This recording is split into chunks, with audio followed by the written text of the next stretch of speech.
내린 2402.23의 장을 마쳤습니다. 코스닥 지수는 어제보다 6.82포인트 내린 707.78에 마감했습니다.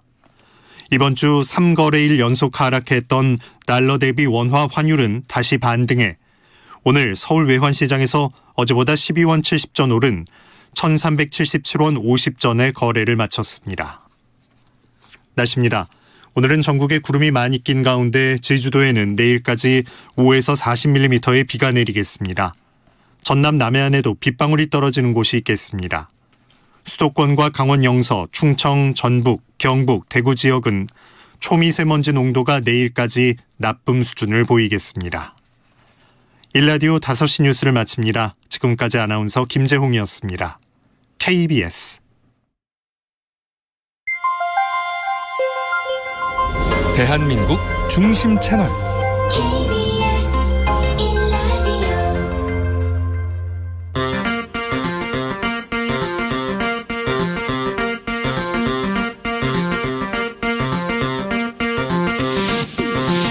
주진우 라이브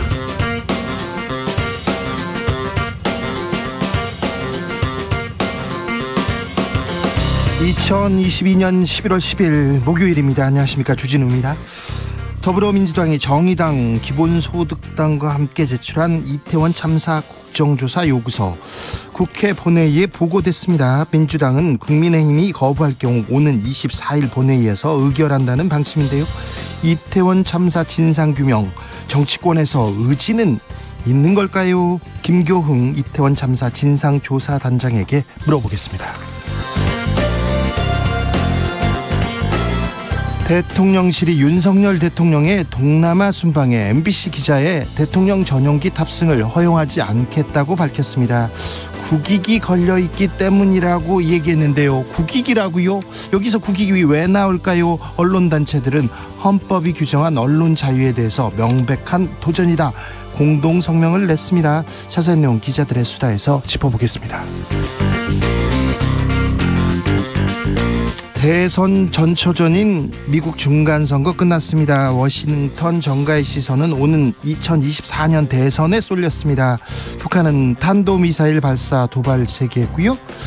윤석열 대통령 내일 동남아 순방 떠납니다. 지금은 글로벌 시대에서 전 세계 뉴스 두루 짚어보겠습니다. 나비처럼 날아 벌처럼 쏜다. 여기는 주진우 라이브입니다. 오늘도 자중차에 겸손하고 진정성 있게 여러분과 함께 하겠습니다.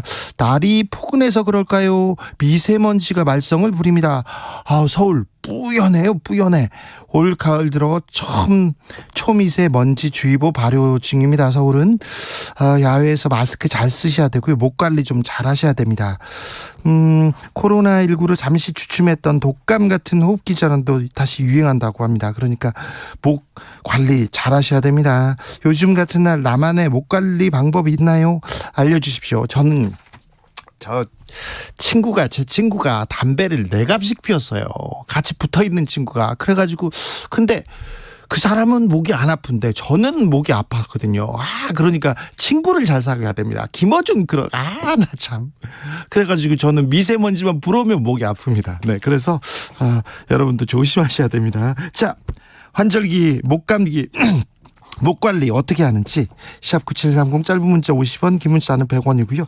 콩으로 보내면 무료입니다. 그럼 주진우 라이브 시작하겠습니다.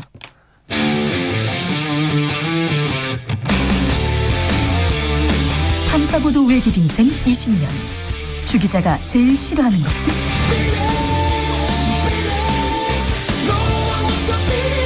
이 세상에서 비리와 부리가 사라지는 그날까지 오늘도 흔들림 없이 주진우 라이브와 함께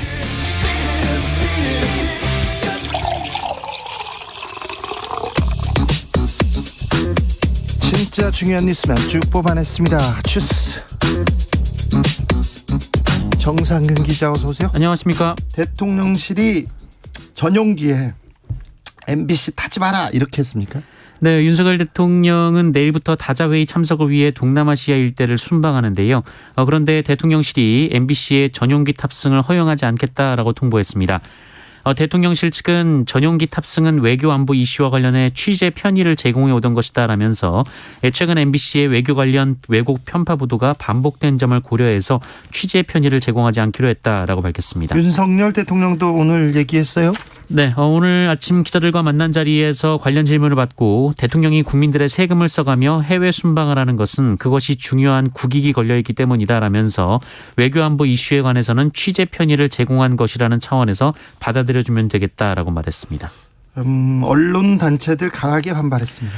네, MBC는 별도로 입장을 내고 언론 취재를 명백하게 제약하는 행위라며 공공재산을 사유재산처럼 인식하는 등 공적 영역에 대한 인식이 없는 것은 아닐까 하는 우려를 자아내기에 충분하다라고 반박했습니다. MBC는 전용기를 타지 않더라도 별도로 여객기 티켓을 확보해서 순방 일정을 취재할 방침이라고 밝혔고요. 한겨레 신문도 이에 항의하는 의미에서 전용기를 타지 않기로 했습니다. 여야 간 공방도 이어지고 있는데 이 부분은 저희가 2부에서 자세히 다루겠습니다. 10월 29일 참사, 이태원 참사 때문에 마음이 아픈데 사회적 참사를 대하는 우리의 자세는 어떤지 다시 한번 묻고 싶습니다. 우리 사회가 앞으로 바른 방향으로 가고 있는지 묻고 싶습니다. 지금 뭘 얘기해야 되는데 지금 대통령 전용기에 타니 안 타니, 너는 타, 너는 타지 마. 이게 무슨 얘기인지, 이게 무슨 국익, 언론이 비판하면, 국민이 비판하면 국익을 해치려 하는 겁니까? 이게 지금 무슨 촌스러운 얘기인지 MBC에 대한 윤석열 대통령과 대통령실의 편애, 아유 촌스럽습니다. MBC 기자 출신이 대통령실의 홍보수석이죠. 김은혜 수석. 웃기고 있습니다 정말. 네. 무한 책임을 진다고 했는데 무책임한 참사를 대하는 자세, 네, 화가 나는데요. 이게 뭐 하고 있는 건지, 이게 그렇게 중요합니까? 모든 신문에서 머릿기사에서 이 문제를 다루게 만들고 있습니다. 대통령실에서 뭐 하고 있는지 묻지 않을 수 없습니다. 네. 자, 이번 순방은 한미일 정상회담 있다고요? 네, 미국 백악관 측은 한미일 지도자들이 오는 13일 캄보디아에서 만날 것이다라면서 북한의 불법적인 대량 살살 무기와 탄도미사일 프로그램에 대한 대응책을 논의할 것이다라고 밝혔습니다. 네. 윤석열 대통령도 출근길에 관련 입장을 밝혔는데요. 한미일 정상회담은 확정됐고 몇 가지 양자 회담도 확정됐거나 진행 중이다라고 설명했습니다. 알겠습니다. 한일 정상회담 안 돼도 되니까 굳이 그렇게 가가지고 정상회담 하자 그렇지 않으셔도 됩니다. 지난번 뉴욕에서의 수모를 조금 다시 한번 되새기셨으면 합니다. 국정조사 요구서가 오늘 본회의에 보고됐습니다. 네, 민주당, 정의당, 기본소득당이 제출한 이태원 압사 참사의 진상규명을 위한 국정조사 요구서가 오늘 오후 국회 본회의에 보고됐습니다. 야권당 3당은 오는 24일 예정된 본회의에서 이를 처리한다는 방침이지만 국민의힘이 여전히 반대하고 있는 상황입니다. 윤석열 대통령 오늘 이에 대해서 입장을 밝혔어요? 네, 윤석열 대통령은 국민 모두는 과학 수사와 강제 수사에 기반한 수사기관의 신속한 진상규명을 바라고 있다라면서 국정조사에 반대했습니다. 윤석열 대통령은 일단 경찰 수사 그리고 경찰로부터 송치받은 검찰의 신속한 수사에 의한 진상규명을 국민께서 더 바라고 계시지 않나라고 말했습니다. 그리고 김은혜 홍보수석과 강승규 시민사회 수석의 이른바 웃기고 있네 필담에 대해서도 입장을 밝혔는데요. 이 국회에 출석한 국무위원들과 관련해 많은 일들이 있지 않았나라고 말했습니다. 많은 일들이 있지 않았나, 이게 답니까? 네. 여기까지 얘기했습니까? 네. 특별수사본부에서 수사를 하고 있는데 용산경찰서, 용산구청, 용산세무서, 아니 소방서죠. 여기에 이렇게 좀 집중하고 있는 것 같아서 행안부는요, 서울시는요, 그리고 대통령실은요 이렇게 묻고 있거든요. 그래서 정치적으로도, 정치권에서도 이번 참사를 우리가 어떻게 처리해야 되는지 무한 책임진다고 했지 않습니까? 그래서 이 부분에 대해서 조금 더 고민해야 되는데, 정치권에서도 진상규명을 위해서 나서고 있다 이 얘기를 해야 되는데 그렇습니다. 대통령실에서 한미일 정상회의 그리고 한미 정상회담도 개최할 예정이라고 밝혔습니다. 북한의 미사일 도발 규탄 결의안 오늘 본회의 통과했습니다. 네, 북한 미사일 도발을 규탄하는 결의안이 오늘 국회 본회의를 통과했습니다. 국회는 최근 북한의 미사일 도발은 한반도는 물론 국제사회의 평화와 안전을 심각하게 위협하는 도발이자 9.19 군사 위반이라고 평가했습니다. 아울러 북한이 도발을 지속할 경우 국제적 고립과 자멸을 초래할 것이다라고 했고요. 한반도 평화 정착을 위한 협상에 나설 것을 촉구하는 내용도 담겼습니다. 이태원 참사 소식 이어갑니다. 당일 재난 문자 발송해야 되는데 늦었어요. 근데 발송 지시를 용산구가 1시간 넘게 이행하지 않았다는 게 드러났습니다. 네, 용산구청이 이태원 압사 참사 당일 재난 문자를 발송해달라라는 정부와 서울시 요구에도 78분간 이를 이행하지 않았다고 서울시가 밝혔습니다. 서울시는 사고 당일 국가 재난관리 시스템을 통해 행정안전부로부터 재난문자 방송 송출이라는 상황 전파 메시지를 받고 용산구에 여러 차례 전화통화를 시도했으나 연결이 되지 않았다라고 주장했고요. 오후 11시 27분에 용산구 재난문자 담당자와 통화가 이뤄졌으나 그때도 재난문자가 발송되지 않아서 오후 11시 56분 서울시가 재난문자를 발송했다라고 밝혔습니다. 그리고 용산구가 처음 재난문자를 보낸 시각은 다음 날 새벽 0시 11분이었습니다. 아니 보내야 된다고 재난문자 보내라고 하는데 왜 안 됐을까요? 이거 좀 밝혀져야 될 것 같습니다. 행정안전부도 재난문자 발송 늦어졌다고 사과했습니다. 네, 김성호 행정안전부 재난안전관리본부장은 오늘 이 중앙재난안전대책본부 브리핑에서 행안부 소관인 재난안전통신망, 국가재난안전관리 시스템, 이 재난문자 등이 정상적으로 작동하지 않았다는 지적에 굉장히 송구스럽다라며 문제점을 철저하게 점검해 개선 방안이 잘 만들어질 수 있도록 노력하겠다라고 말했습니다. 이재명 대표의 측근 정진상 정무조정실장에 대해서 검찰이 체포영장을 청구했는데 기각됐었다고요? 네, 민주당 정진상 당대표 정무조정실장에 대한 강제 수사에 나선 검찰이 압수수색 영장을 청구할 당시 이 정진상 실장에 대한 체포영장도 함께 청구한 사실이 알려졌습니다. 하지만 법원은 체포영장을 기각했는데요. 이 정진상 실장은 공개적으로 검찰 소환에 응하겠다라고 밝힌 바 있습니다. 검찰은 정진상 실장 변호인에게 출석 요구서를 전달한 상태인데요. 정진상 실장은 일정 협의를 거쳐 다음 주 이 검찰의 피의자 신분으로 출석할 전망입니다. 한편 정진상 실장은 기자들에게 보낸 입장문에서 검찰은 3인 성호로 없는 죄를 만들고 있지만 거짓은 진실을 이길 수 없다라면서 검찰의 수사에 당당하고 떳떳하게 그러나 불합리한 행위에는 단호하게 대응해 나가겠다라고 밝혔습니다. 네. 내년 경제 성장률 전망치가 나왔는데요. 매우 낮습니다. 2%도 안 되네요. 네, 국책연구원인 한국개발연구원이 내년 우리 경제 성장률 전망치를 종전 2.3%에서 1.8%로 0.5%포인트나 낮춰서 조정을 했습니다. 이 수출 증가세가 크게 감소하고 투자 부진도 계속되면서 한국 경제가 잠재 성장률을 밑도는 이른바 경기 둔화 국면을 맞을 것이다라는 전망인데요. KDI뿐 아니라 한국금융연구원은 1.7%, 하나금융경영연구소는 1.8%, 국제신용평가사 피치는 1.9%를 전망하는 등 내년 한국의 경제 성장률을 1%대로 전망한 기구들이 늘고 있습니다. 2%에 미치지 못하는 성장률은 코로나19가 확산한 2020년 그리고 글로벌 금융위기가 닥친 2009년 IMF 당시인 1998년 2차 오일 쇼크 당시인 1980년 등을 제외하고는 그랬던 기록이 없습니다. 그런데 물가는 크게 오르고 있습니다. 네, 내년 소비자 물가 상승률은 2.2%에서 3.2%로 KDI는 1%포인트나 더 올라갈 것으로 예상을 했습니다. 먹거리 물가 크게 올라요. 네, 우유 원유 가격 인상에 따라서 오는 17일부터 마시는 우유 제품 가격이 오릅니다. 서울 우유 협동조합은 우유 제품 가격을 평균 6% 인상한다라고 밝혔는데요. 대표 제품인 흰우유 1리터 가격은 6.6% 인상이 돼서 대형마트 판매 가격이 2,710원에서 2,800원대로 올라갑니다. 우유가 올라가면 빵도 아이스크림도 커피값도 계속 오를 텐데 주요 먹거리 물가도 크게 오르고 있어요. 네, 한국물가협회에 따르면 이달 둘째 주 조사 결과 밀가루와 치즈, 두부, 닭고기 등 주요 먹거리 가격이 1년 새 20% 넘게 올라갔다라고 밝혔습니다. 밀가루 백설 중력분이 1kg 가격이 37.7%나 올랐고요. 혼합조미료가 33.8%, 치즈는 27.4%, 두부 25%, 식용유 20.8%, 소금이 15.5% 올랐다고 합니다. 맥주가 43.3%, 소주가 7.8% 올라갔고요. 닭고기는 30.1% 급등을 했고 쇠고기와 돼지고기는 15.9%, 11.7% 각각 지난해에 비해서 가격이 올라갔다고 합니다. 맥주가 43% 올랐어요? 왜 그렇죠? 그랬다고 합니다. 몰라요? 맥주 안 드시나요? 네. 네. 그리고 닭고기가 30%나 올랐어요. 맥주는 왜 그럴까? 네. 제가 알아보겠습니다. 알아봐가지고 알려드릴게요. 전국 대부분 지역의 부동산 규제가 해제됐습니다.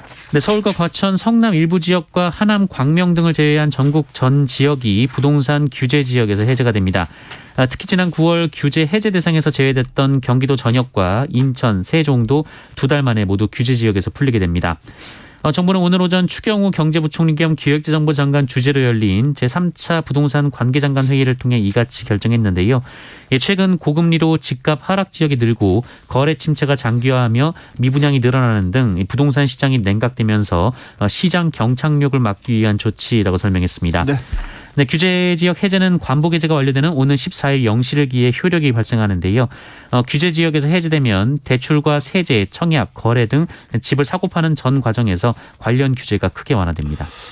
이태원 참사 이후에 지옥철, 지하철 너무 문제예요. 이런 얘기 많았습니다. 대표적인 과밀 노선인 9호선 전철 운행수를 늘리기로 했어요. 네, 서울시는 오늘 지하철 9호선의 혼잡도를 줄이기 위해 2024년 초까지 전동차 48칸을 추가한다라고 밝혔습니다. 올해 2분기 기준으로 출근 시간대 9호선 급행열차의 혼잡도가 평균 155.6%나 나왔는데요. 일반 열차의 1.6배 수준입니다. 현재 6칸 차량을 늘리는 방식은 이 기계 설비와 신호 시스템을 개량하는 등 시간이 필요하고 안전거리에 대한 우려가 있기 때문에 이 6칸 차량을 증편하는 방식으로 이 추가 차량을 투입할 것으로 보입니다. 네. 아울러 서울시는 9호선 중에서도 혼잡도가 특히 높은 주요 역사에는 이 출근 시간대에 역무원, 안전요원 등 인력 39명을 집중적으로 배치해서 안전사고를 방지한다라고 밝혔습니다. 생각해보면 푸시맨이라는 게 사람들 더 이제 꽉꽉 더 들어가라고 푸시맨이 있었어요. 이거는 조금 안전하고는 전혀 거리가 있는 그런 대책이었는데 이태원 참사로 우리가 좀 더 배워야죠. 더 안전한 사회로 가기 위해서 노력해야죠. 이런 노력 필요합니다. 우리 기술로 만든 초음속 전투기가 다시 한번 비행에 성공했습니다. 네, 국산 초음속 전투기 KF-21 보라매 2호기가 첫 시험 비행에 성공했습니다. KF-21 2호기는 오늘 오전 9시 49분쯤 이륙에 성공했고요. 네. 10시 24분쯤 지상에 안전하게 착륙을 했습니다. 35분 정도 창공을 누비면서 각종 비행 성능을 시험했는데요. 지난 7월 1호기가 초도 시험 비행 성공에 이어서 2호기까지 무사히 이착륙하면서 한국산 초음속 전투기의 원활한 성능 검증이 이어졌습니다. 앞으로 KF-21은 항공기 2대로 비행 시험을 계속 수행할 예정이라고 합니다. 코로나 상황 어떻습니까? 네, 오늘 코로나19 신규 확진자 수는 55,365명입니다. 어제보다 7천여 명 적지만 일주일 전과 비교하면 8천여 명이 많습니다. 이 목요일 발표 기준으로는 8주 만에 가장 많은 수입니다. 위중증 환자 323명으로 어제보다 조금 줄었고요. 사망자는 52명이 나왔습니다. 네.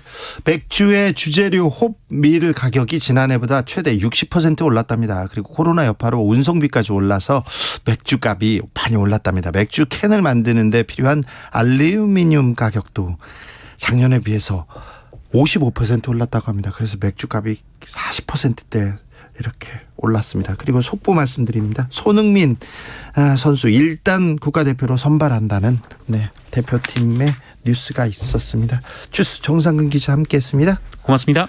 환절기 목 건강 어떻게 지키세요? 3123님께서는 전혀 목이 약해가지고 배숙을 자주 마십니다. 배숙이요?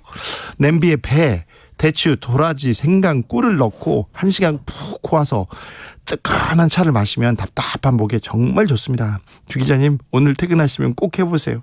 너무 좀 복잡해가지고 너무 힘들 것 같은데요. 그냥 저는 안 할래요.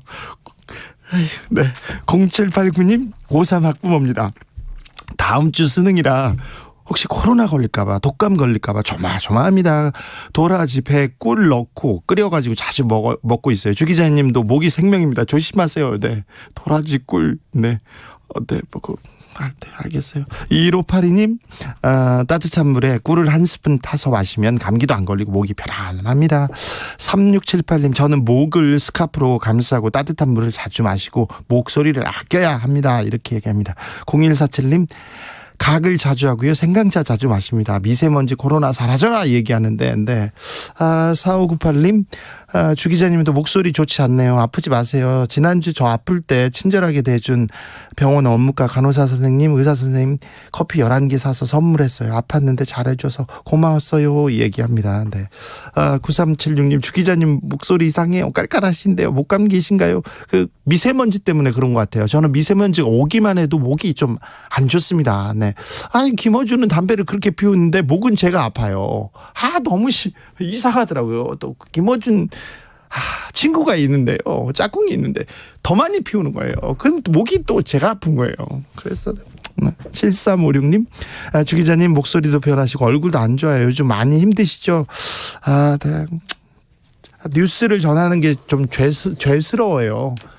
이태원 참사가 있었는데 우리가 조금 더 나은 사회를 만들어줘야 되는데 더 안전한 세상 만들어야 되는데 네. 그렇습니다. 7681님 주 기자님 김어준 씨랑 친한 줄 몰랐어요. 네. 별로 안 친합니다. 네. 별로 안 친해. 네. 이 인간 때문에 목이 이렇게 아프네. 교통정보센터 다녀오겠습니다. 오수미 씨. 네, 이 시각 교통정보입니다. 퇴근 교통량도 급격히 늘어나는 시간대인데요. 여기에 사고 여파까지 더해져 있습니다. 먼저 수도권 제1순환고속도로 일산 판교 쪽으로 시흥 진출로 2차로에서 승용차 사고가 났는데요. 여파로 정체입니다. 이전에 김포에서 송내까지는 벌써 13km나 가장 긴 구간에서 막힙니다. 반대 판교 일산 쪽으로도 조남 분기점에서 안현 분기점까지 작업의 영향으로 6km 정체고요. 더 가서는 소래터널을 지나 송내, 김포에서 자유로까지 교통량이 많아 더딘 흐름 이어집니다. 남부권에서는 대구 부산고속도로 부산 방향인데요. 생림 2터널 부근에서 화물차에 불이 나는 사고가 있었습니다. 1시간 전에 발생한 사고인데 현재 전차로를 차단하고 수습을 하면서 남밀양을 지나면서부터 꼼짝을 못하고 서 있다시피 한 정체입니다. 남해고속도로 부산 쪽 7원 분기점에서 함안 2터널, 대저 분기점에서 덕천 쪽으로 차들이 많습니다. KBS 교통정보센터였습니다.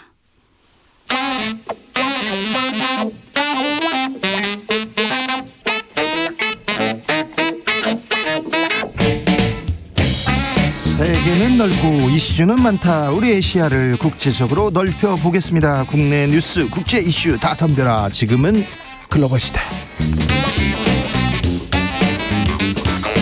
자, 국제적 토크로 한번 들어가 보겠습니다. 군사 외교 안보 전문가 김종대 전 의원. 안녕하십니까. 네. 세계적인 평론 스케일 임상훈 인문결 연구소장 어서 오세요. 안녕하십니까. 네. 미국 중간 선거가 있었습니다. 어떻게 보셨습니까? 네, 지금도 뭐 완전히 다 결정된 건 아니지만 대략 하원에서 민주당의 근소한 승리, 네. 공화당은 아직도 접전 중. 네. 예, 조지아주에 그 결선 투표가 남아 있는 다음 달이나 돼서야 최종 판가름이 나는데 이게 뭐 한두 석 차이니까 거의 완벽한 세력 균형을 이뤘다고 볼 수 있습니다. 당초 예상했던 공화당의 약진, 어떤 트럼프 바람은 불지 않았다. 이 정도면 바이든이 꽤 선방했다. 네. 민주당 후보들이 예상보단 선전했다. 역시 미국의 여론조사 업체들의 그 예측만치 믿을 게 없다는 게 이번에 또 증명됐다. 또 틀렸어요. 예, 미국 여론조사는 안 맞아요. 예. 안 맞습니다. 네. 하원에서 공화당의 근소한 승리가 있었습니다. 근데 공화당은 이겼지만 트럼프는 졌다. 이런 얘기 계속 나옵니다. 네. 그럴 수밖에 없는 것이 그 트럼프 대통령이 지지했던 후보들이 대부분이 지금 탈락을 했어요. 네. 그렇게 되면서 공화당이 승리했다고 볼 수도 없고, 왜냐하면 지금까지 미국의 중간 선거 전체 중간 선거에서 보면 한 3번 정도만 여당이 있고 나머지는 다 야당이 이겼거든요. 그리고 압승도 굉장히 많고요. 근데 이번 같은 경우에는 사실상 전 무승부라고 봐야 된다고 봅니다. 왜냐하면 이제 상원 같은 경우도 지금 34개 주에서 35개 선거가 있었는데 한 2군데 정도가 바뀌는, 그러니까 민주당이 그 의원이었는데 공화당으로 넘어간다든가 아니면 반대로 되는, 이게 한 2군데 있고요. 나머지는 그대로예요. 그러니까는 공화당 지역이 계속 공화당이 이번에 또 됐고 민주당 지역이 또 됐고 그러니까는 바뀐 게 하나도 없다. 그냥 무승부다 이렇게 봐야 된다는 것이 그렇게 되면 결국은 공화당이 패배한 거나 다름없는 거거든요. 지금까지의 봤을 때. 그런데요, 레드 웨이브라고 하죠. 공화당 바람이 거셀 때 공화당이 이기면 주가가 올라가더라고요. 그래서 여론조사에서 공화당이 이긴다 그래서 주가가 올라가는 그 이유는 뭡니까? 아니 근데 꼭 공화당 그러니까 야당이 혹은 공화당이 이긴다서가 아니라 지금까지 아까도 말씀드린 지금까지의 그 중간 선거를 보면은 대부분의 경우 중간 선거가 끝나고 나면은 희한하게 주가가 조금씩 오르는 경향이 있었어요. 그렇다면서요. 예. 그러니까는 야당이 이기는데 오른다. 이게 좀 희한한 결과이기도 한데 그리고 전체적으로 봤을 때는 보통 우리 이제 경제 채널에서 많이 이야기를 할 법한 미국 중간 선거 혹은 미국 선거가 주식 시장에 미치는 영향 사실은 우리가 우려하는 만큼은 큰 영향은 없는 것으로 지금까지는 전체적으로는 이제 그렇게 얘기할 수 있습니다. 15일 날 압승하고 나서 15일 날 대선 출마하겠다 트럼프 얘기가 나왔는데 오히려 트럼프보다 론 디센티스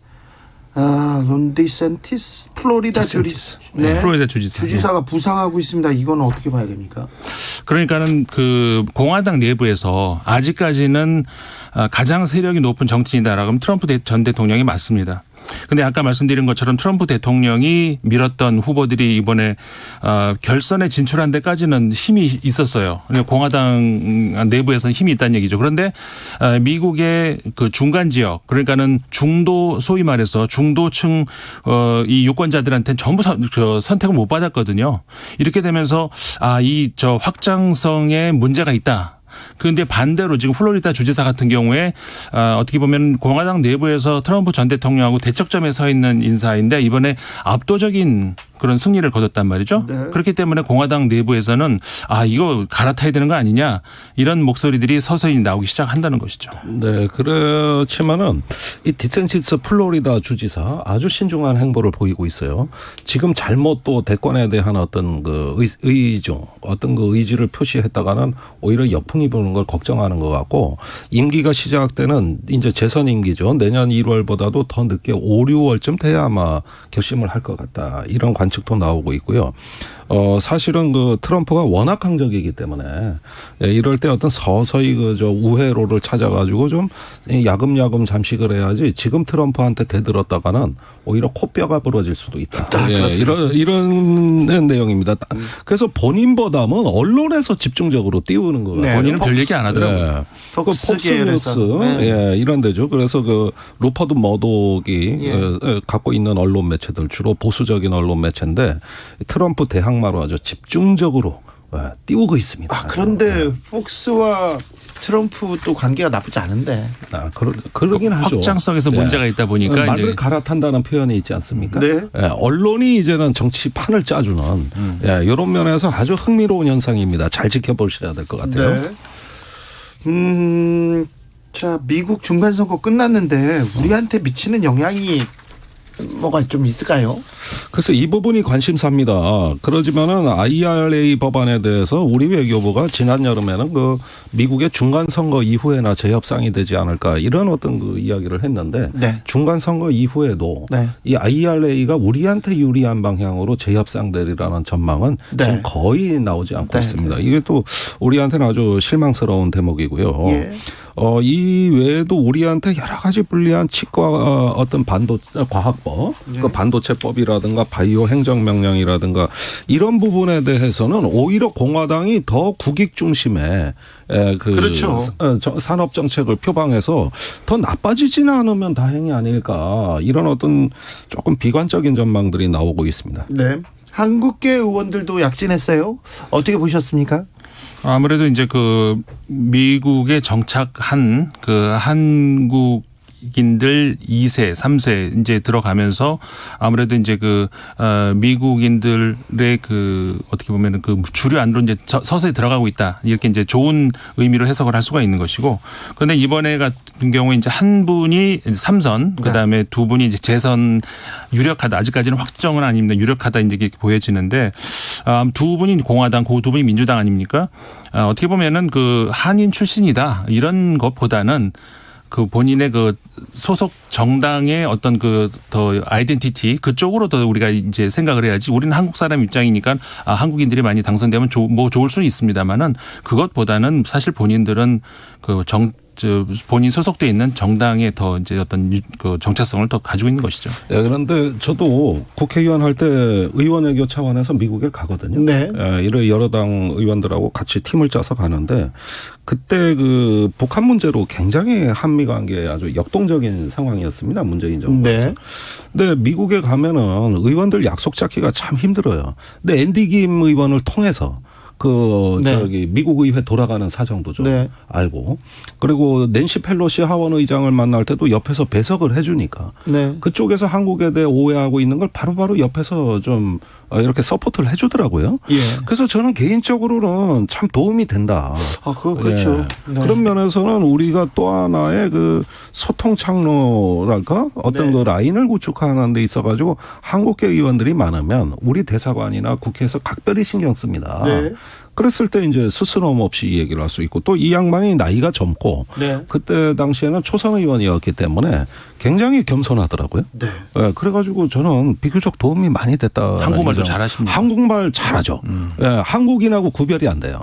예, 그런 정도로 해서 조금 많이 그 도움이 됐고 이번에 아무래도 보니까 민주당 쪽 의원들이 조금 보이는데 또 김창준 전 의원 이래로 이제 3선 의원이 된 최초의 의원이 바로 앤디 김 의원이고요. 예. 미셸 박스틸 의원도 재선에 성공할 것 같고 또 초선인 메릴린 스트리레겐드 의원 이렇게 해서 그 조금 아시아계에 대한 어떤 그 혐오랄까 또 한국에 대한 어떤 배제 심리를 조금 견제해 주는데 그래도 목소리를 내준다면은 네. 도움이 될 거라고 그렇죠. 봅니다. 도움이 되죠. 한미 연합 훈련은 끝났습니까 이제? 연합훈련은 끝났습니다만은 우리 군의 태극 연습이라고 또 합니까? 또 합니다. 네. 예. 그래가지고 계속 훈련은 진행 중에 있습니다. 그렇습니까? 예. 죽음의 백조가 한반도에 다녀갔습니까 이번에? 네, 다녀간 걸 사후에 공개했는데요. 네. 근데 죽음의 백조다 그런 게 뭐냐 하면은 60톤의 폭탄 탑재 중량을 갖고 있으니까 네. 60톤이면은 뭐 고성능 폭탄을 수도 없이 떨어뜨릴 수 있으니까 그래서 죽음의 백조라고는 합니다만은 이게 괌에서 왔단 말이에요. 예. 근데 이 핵무기 투발이 안 됩니다. 우선 괌에는 핵무기가 없고 예. 거기에 발사 코드를 부여해서 거기에 맞는 비행기가 와야 되는데 이번은 재래식 핵폭탄을 굉장히 많이 투하하는 이런 용도로 온 것이죠. 그런 면에서 봤을 때는 일단 무섭긴 하지만 이 핵 억지력이란 차원에서는 조금 문제가 있는. 죽음의 백조 전략 폭격기가 뜨면 네. 북한이 두려워하고 벌벌 떱니까? 그런데 지금까지 보면은 과거로부터 심지어 북한뿐만 아니라 중국까지도 긴장하게 만드는 하나의 전략 자산이라는 건 틀림이 없습니다. 그렇습니까? 예, 그래가지고 옛날에는 국내 언론에서 공개를 안 했는데, 네. 예, 이 죽음의 백조가 왔다는 걸 공개 안 했는데 북한이 알고서 규탄 성명을 발표한 적이 있어요. 네. 그때 우리가 깜짝 놀란 거예요. 네. 우리 어떻게 우리도 모르는 걸 북한이 하냐? 그리고 우리 군이 공개를 안 했는데, 그래서 이후에 혹시 죽음의 백조가 저기 북쪽으로 이렇게 넘어갔을까요? 그럴 리는 없죠. 그렇지는 않습니다. 그런데 이 데이터를 어디서 얻었을까 하는데 많은 전문가들이 이런 정도의 전략 자산이면 중국도 뭔가 감시하는구나. 그러지 않으면 이렇게 북한이 알 길이 없다는 것이죠. 그런 면에서는 이게 미국의 어떤 항모 또 전략 폭격기 핵잠수함 이런 부분에 대해서는 우리는 북한을 대비하러 왔다 그러지만은 사실은 미묘하게 주변에 중국 러시아까지도 관심 깊게 보고 있다는 거 이 점은 좀 참고해야 되겠습니다. 어제도 북한은 또 단거리 탄도미사일을 발사했어요. 이제 중간 선거도 끝났고 네. 비질런트 스톰도 끝났는데 왜 북한의 도발은 찾아들지 않는 건가요? 예, 이게 미국의 중간 선거에 어떤 그 영향을 주는 어떤 미사일 발사 아니냐는 국내 언론 보도도 맞습니다만 그것보다는 역시 우리 군의 태극 훈련, 태극 연습이 맞대응이라고 보는 게 합리적이겠습니다. 지금까지 북한이 보면은 우리 군의 어떤 훈련에 대해서 항상 즉시 바로바로 비례성의 원칙으로 대응을 하고 있어요. 그런 점에서 오히려 이걸 안 쏘면 이상한 거예요. 예, 지금은 그게 뉴 노멀이 돼버렸단 말입니다. 네. 우리가 움직이기만 하면 북한도 뭔가 보여줘야 되는 이게 어떤 뉴노멀이 돼버리는 이런 상황이기 때문에 이렇게 연결지어서 봐야 되겠고 앞으로 또 그 전략자산의 어떤 그 수시 배치가 한미 국방장관 그 연례안보 협의회에서 합의가 됐기 때문에 이 부분에 대해서 북한이 역시 또 준비하고 있을 것으로 예상됩니다. 윤석열 대통령 해외 순방에 나섭니다. 캄보디아에 먼저 가는데요. 한미일 정상회담도 추진한다고 했는데 이번에 조금 성과를 어떤 기대를 가지고 있으신지요? 사실 G20 정상회의가 선진 그러니까 G7이라고 하는 이제 그 소위 그 탑 7나라 네. 가 많이 이제 한계를 보이지 않습니까? 네. 그러면서 이제 G7도 좀 확장을 하려고 하는 그런 움직임을 보이고 있는데 그렇기 때문에 이제 점점 이 G20에 대한 그 관심도가 전 세계적으로 커지고 있는 건 사실입니다. 그런데 특히 이제 전 세계적인 관점에서 봤을 때 이번에 이제 러시아 푸틴 대통령이 이제 어떻게 뭐 어떤 식으로 이제 참석을 하느냐, 화상을 할 것이냐 아니면 아예 참석을 안 할 것이냐 뭐 이런 문제부터 해가지고 전쟁 이후 처음 열리는 G20이기 때문에 그런 쪽에서 이제 전 세계적인 관심이 이제 이렇게 높아질 수밖에 없는 것이고, 그리고 이제 어떻게 보면 코로나19가 어느 정도 이제 좀 그 정리가 됐다는 그런 차원 안에 그 다음에 이제 처음 열리는 그런 회의이기 때문에 그런 의미에서 이제 그 전세 그 글로벌 차원에서의 어떤 그 정상화 이런 관련해서 논의가 이제 많이 될 것으로 예상이 되고 있는 것이죠. 예, 이번 회의가 오히려 어떻게 보면 다자 외교의 첫 번째 시험 무대라고 해도 과언이 아닙니다. 지난번 유엔 총회는 시진핑도 안 왔고 푸틴도 안 왔어요. 네. 예, 그러면서 그 러시아를 거의 일방적으로 규탄하는 분위기였기 때문에 뭔 말을 덧붙인다 한들 그렇게 표시가 안 났습니다. 그런데 이번에 리커창 총리도 오고 시진핑 그 이번에 산여님 주석하고도 어쩌면은 그 만나게 될 가능성이 있거든요.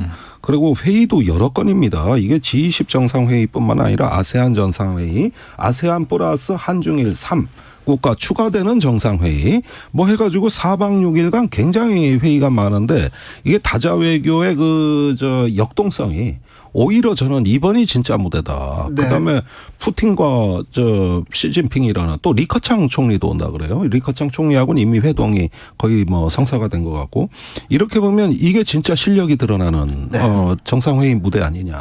성과를 내야 되는데 예. 가서 실수는 안 했으면 하는. 저도 그렇습니다. 이번엔 사고 좀 안 네. 쳤으면 좋겠습니다. 대통령실에서 한미일 그리고 한미 정상회담 한다고 하는데 한미 정상회담에서 좀 논의해야 될 문제들은 뭐가 있을까요? 네, 역시 지난번 뉴욕의 유엔 총회에서 한미 정상회담이 너무 부실했기 때문에 네. 굳이 뭐 1억 달러 낸다는 공약까지 해서 48초 만난 거 아닙니까? 그래서 이런 식의 어떤 그 부자연스러움보다는 이제는 바이든 대통령도 외국에 나오셨으니까 IRA 법안을 비롯해서 우리의 국익 중심의 실용 외교, 네. 경제 뭐 기술 동맹 얘기를 했으면 그 동맹에 맞는 품격을 보여달라. 왜 이렇게 일방적이냐? 한 그렇죠. 번은 얼굴을 붉혀야 되는 것이지. 네. 뭐 만나줬다고 해서 감지덕지할 일이 아니에요. 이제 본론이 나와야 된다는 거죠. 아니 지금껏 우리가 만나주고 돈도 많이 주고 투자도 많이 했잖아요. 네. 그러면서 반대 급부는 내놓으라고 해야죠. 그러니까 우리는 이렇게 미국에 공장 줘주고 일자리 갖다 주는데 미국은 우리한테 뭘 줄 거냐. 왜 이 질문이 안 되는 거죠? 저는 그 질문이 나와야 된다고 보는데. 줄 때 이것도 내 나라 거기서 받았어야 되는데. 그렇죠. 그리고 미국식 사고에 맞습니다. 기브 앤 테이크인데 항상 만나면 나는 뭘 줄 건데 너는 뭘 줄 거냐 이런 것들은 미국식 외교. 중국 사람들한테는 이렇게 접근하면 안 되고 일단은 관심 뭐 이렇게 해서 좀 친해지고 난 다음에 하는데 미국은 그래도 됩니다. 원래 그 사람들 문화니까요. 그런 점에서 이번에 윤석열 대통령은 뭐 추상적인 목표가 필요한 게 아니다.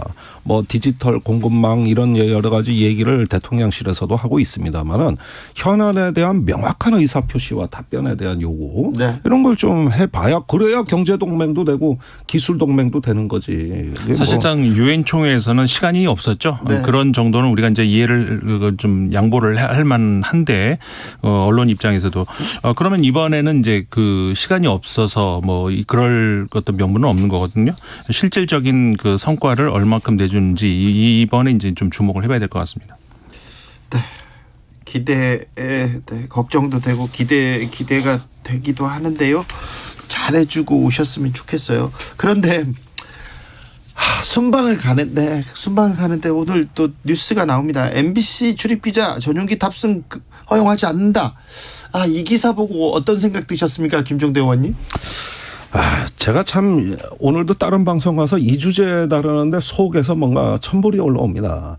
대체 우리나라가 지금 이런 문제로 해서 외신 기자 항의까지 받아야 되는, 또 전 세계 언론의 자유가 사회적 문제가 되는 이 정상 외교를 앞두고 말입니다. 이거 참 수치스러운 일입니다. 너무 유치해요. 그리고 이 문제의 기원은 원래 뉴욕에서의 대통령의 비속어 발언입니다. 네. 그때 유감 사과 표명했으면 지금쯤 다 잊혀졌어요. 다 끝난 일이었습니다.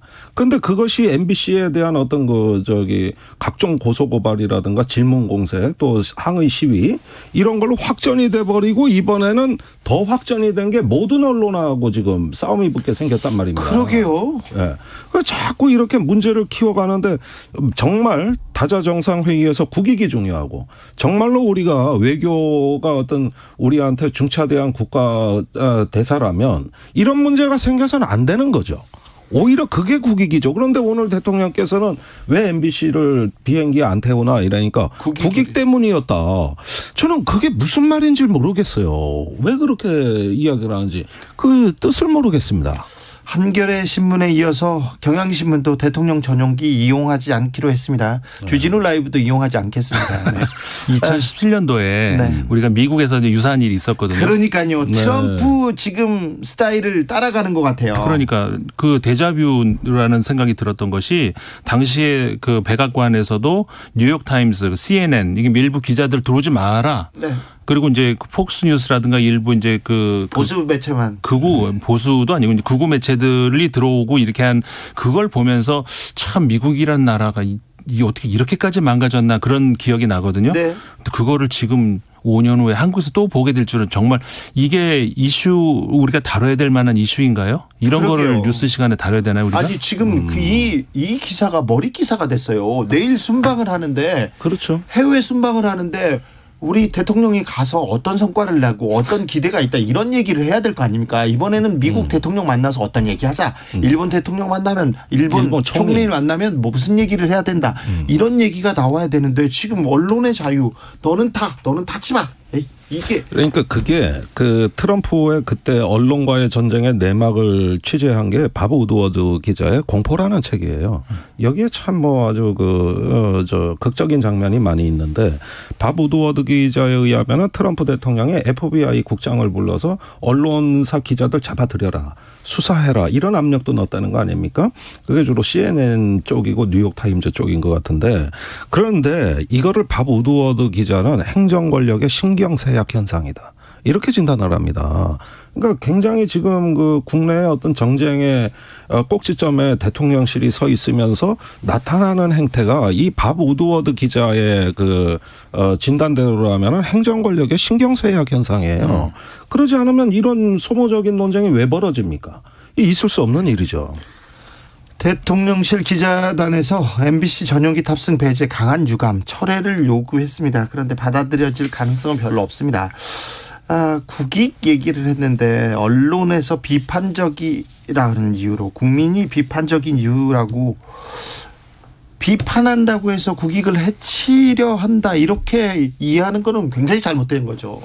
그러니까 그 국익을 해쳐도 진실이고 언젠가 그 진실이 밝혀지는 게 국민에게 이익이라고 하면 언론사는 고민하면서도 보도할 겁니다. 아니 국익에 해하는 그런 발언을 한 게 잘못인가요? 그거를 보도를 한 게 잘못인가요? 그거를 거꾸로 묻고 싶은 거죠. 지금 보도한 게 잘못했다고 하는 거죠. 그러니까 네. 그게 국익 때문이라는 것이 그 이유 아니겠습니까? 네. 대통령실에서는 MBC 탑승 거부 취재 제한 아닌 편의를 제한한 거다. 가짜뉴스 문제다 이렇게 얘기했는데 대통령실 언론 홍보 이렇게 담당하시는 분들 굉장히 좀 우려가 됩니다. 그분도 MBC 출신입니다. MBC 기자 출신이죠. MBC의 출신인 분이 지금 홍보 수석을 하고 계시고 웃기고 있네 그분이세요. 또 국민의힘의 최고위원 배현진 최고위원도 MBC 출신입니다. 아나운서 출신. 그런데 전부 앞장서서 친정을 비판하고 계세요. 전 이것도 좀 황당하다고 보여지고요.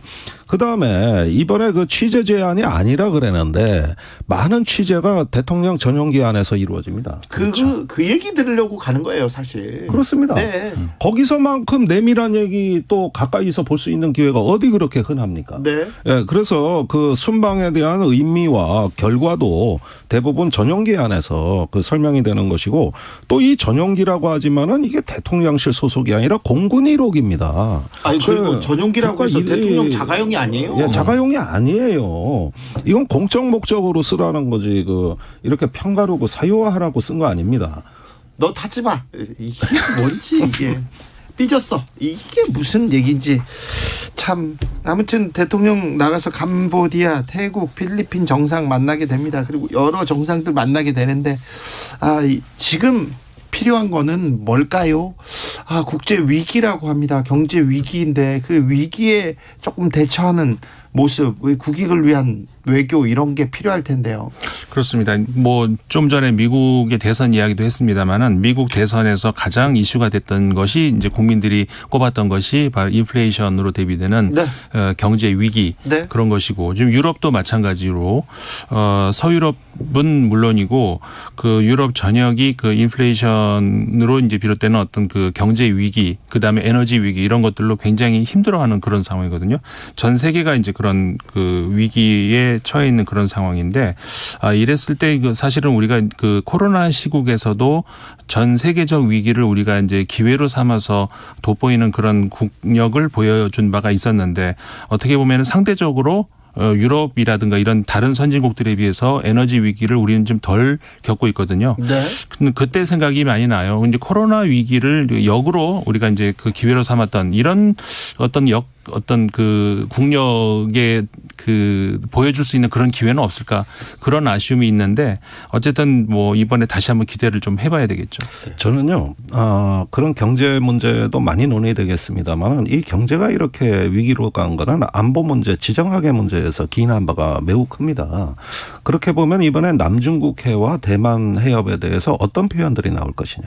그러니까 인도 태평양에서의 그 항해의 자유와 어떤 주권의 존중이라는 부분 이런 프레임과 중국의 어떤 자기네 국가 이익과 내정 간섭 배제라고 하는 이런 어떤 상반된 논리가 충돌할 가능성이 높고 그 가운데서 동남아 국가들이 이런 어떤 강대국 정치에 있어 가지고 어떤 입장들을 내놓을 것인가 이게 지금 초미의 관심사거든요.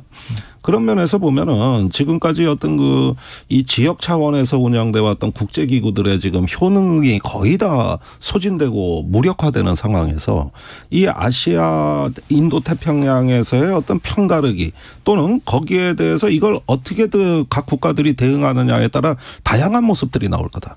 예컨대 싱가포르 같은 경우는 굉장히 독립적이고 자주적인 노선을 채택하고 있습니다. 그런가 하면 필리핀 같은 나라 왔다 갔다 해요. 가장 중국화된 것 같은데 또 그렇지도 않은 것 같아요.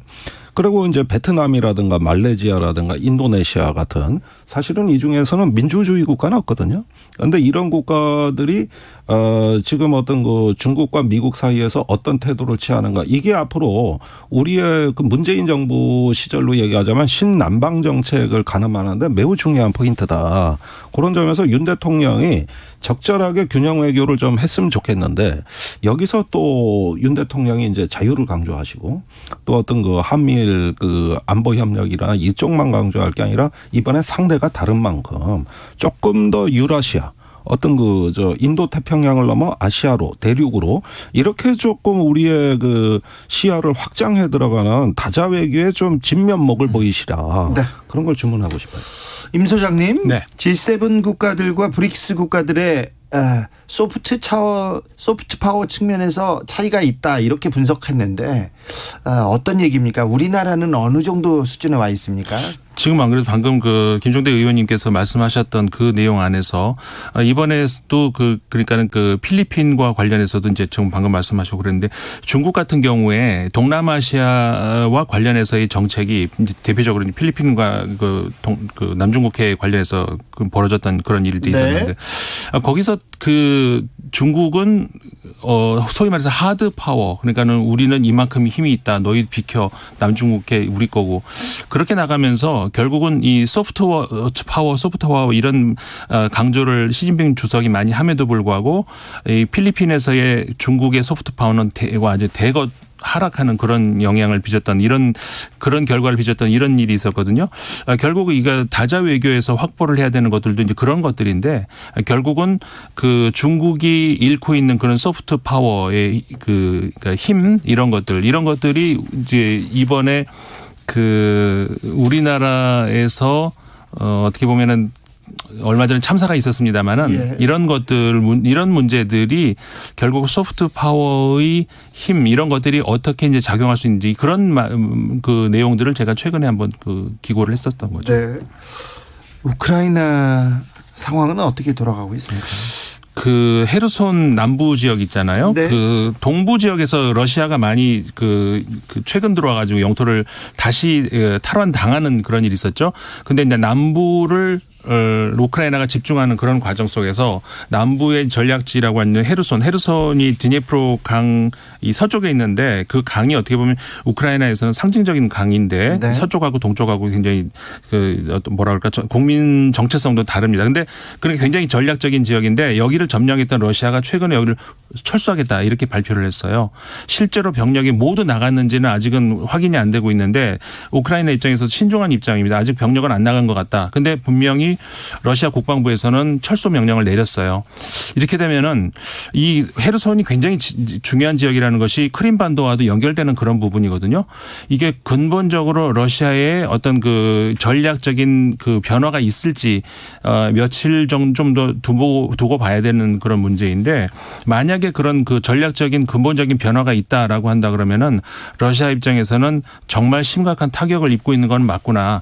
최근에 미국의 그 국방인가 그 차관이 그 발언한 내용에서도 그 탱크의 절반을 지금 날린 것 같다. 러시아 입장에서 유도탄은 거의 소멸한 것 같다, 소모된 것 같다 이런 분석도 나왔었는데 심각한 그 러시아 입장에서는 그 군 그 자산 전력에 타격이 있는 것은 아닌가 조심스럽게 전망을 한번 해볼 것 같습니다. 네, 초기에 전문가들은 어쩌면 러시아가 일부러 후퇴하는 척하며 우크라이나 유인 전략을 쓰는 거 아니냐 이런 관측도 나왔어요. 네. 근데 이제 뒤로 가면서 임상훈 소장님 말씀대로 좀 기울어지는 것 같은데요.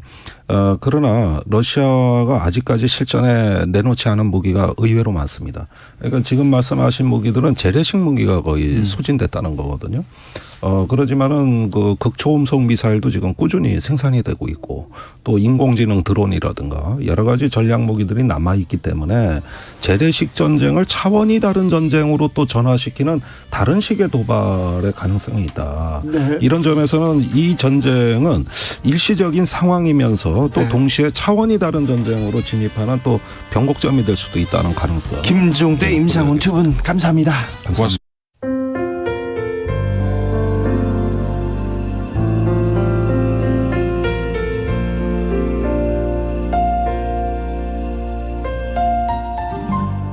KBS 라디오 연중기획 희망충전 대한민국 507번째 이야기.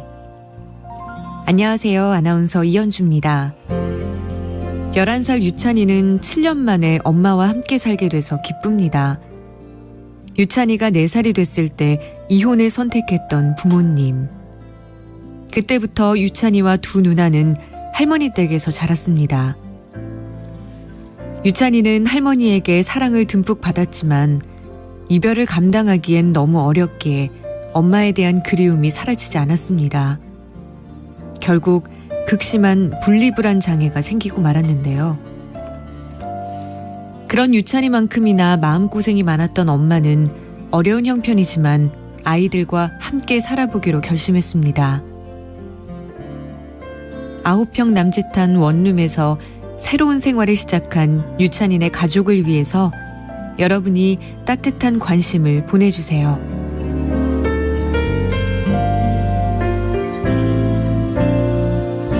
여러분의 따뜻한 손길이 희망의 빛이 됩니다. ARS 060-700-1580 060-700-1580 한 통화 3,000원으로 희망을 선물해 주세요. KBS 라디오 연중기획 희망충전 대한민국은 초록우산 어린이재단, 인탑스 주식회사, 그리고 청취자 여러분과 함께합니다. ARS 060-700-1580 한 통화 3,000원입니다.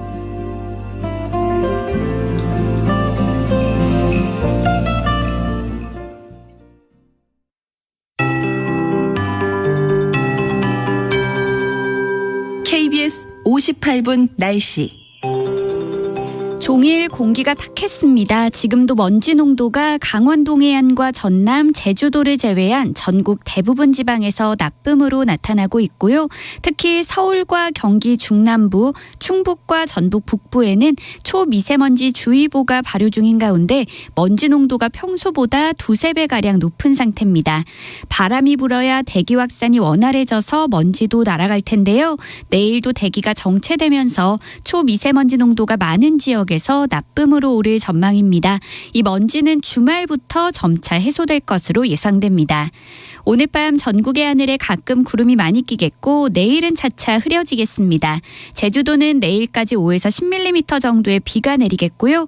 오늘 밤부터 내일 오전 사이에 중부 내륙을 중심으로 안개가 짙게 끼면서 가시거리가 200m 미만으로 무척 짧은 곳이 많을 전망이어서 교통안전에 주의하셔야겠습니다. 내일 아침 기온은 서울 10도, 대구 8도, 광주 11도 등으로 오늘보다 1~2도 정도 높겠고 낮 기온도 서울 21도, 대전, 부산 22도, 제주 24도 등으로 대부분 20도를 웃돌며 포근할 전망입니다. 토요일에서 일요일 사이에는 전국에 비 소식이 있고요. 비가 지난 뒤에는 기온이 떨어져 쌀쌀해지겠습니다. 현재 서울의 기온은 16.2도입니다. 송소진입니다.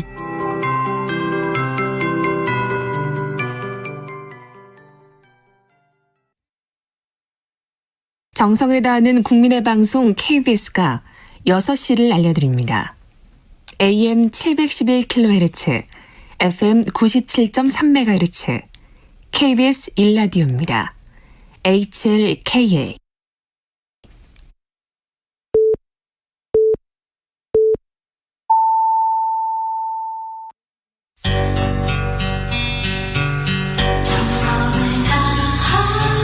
정성을 다하는 국민의 방송 KBS 주진우 라이브. 그냥 그렇다고요. 이 시각 라디오 정보센터 뉴스입니다. 용산구청이 이태원 참사 당일 재난 문자를 발송해달라는 정부와 서울시 요구에도 78분간 이를 이행하지 않은 것으로 드러났습니다. 이태원 참사를 수사 중인 경찰청 특별수사본부는 오늘 용산구청과 소방, 경찰 관계자들에 대한 소환 조사를 이어가고 있습니다. 윤석열 대통령은 내일부터 캄보디아와 인도네시아에서 열리는 아세안 플러스3 G20 정상회의에 참석합니다. 이번 다자회의를 계기로 한미일 정상회담, 한미 정상회담이 열릴 예정입니다. 대통령실이 이번 순방에 MBC 취재진의 전용기 탑승을 불허하겠다고 밝혔습니다. 반복되는 왜곡 편파 보도를 막기 위한 불가피한 조치라고 설명했습니다. MBC 측은 언론 취재를 명백히 제약하는 행위라고 반발했습니다.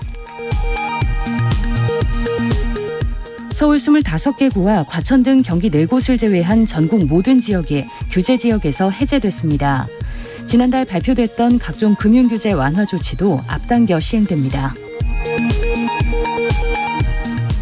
한국개발연구원 KDI는 수출 증가세가 크게 둔화되고 투자 부진도 지속되면서 내년 우리 경제는 1.8%의 낮은 성장률을 기록할 것으로 전망했습니다. 지난 5월 전망보다 0.5%포인트 낮춘 수치입니다. 지금까지 라디오 정보센터 조진주였습니다.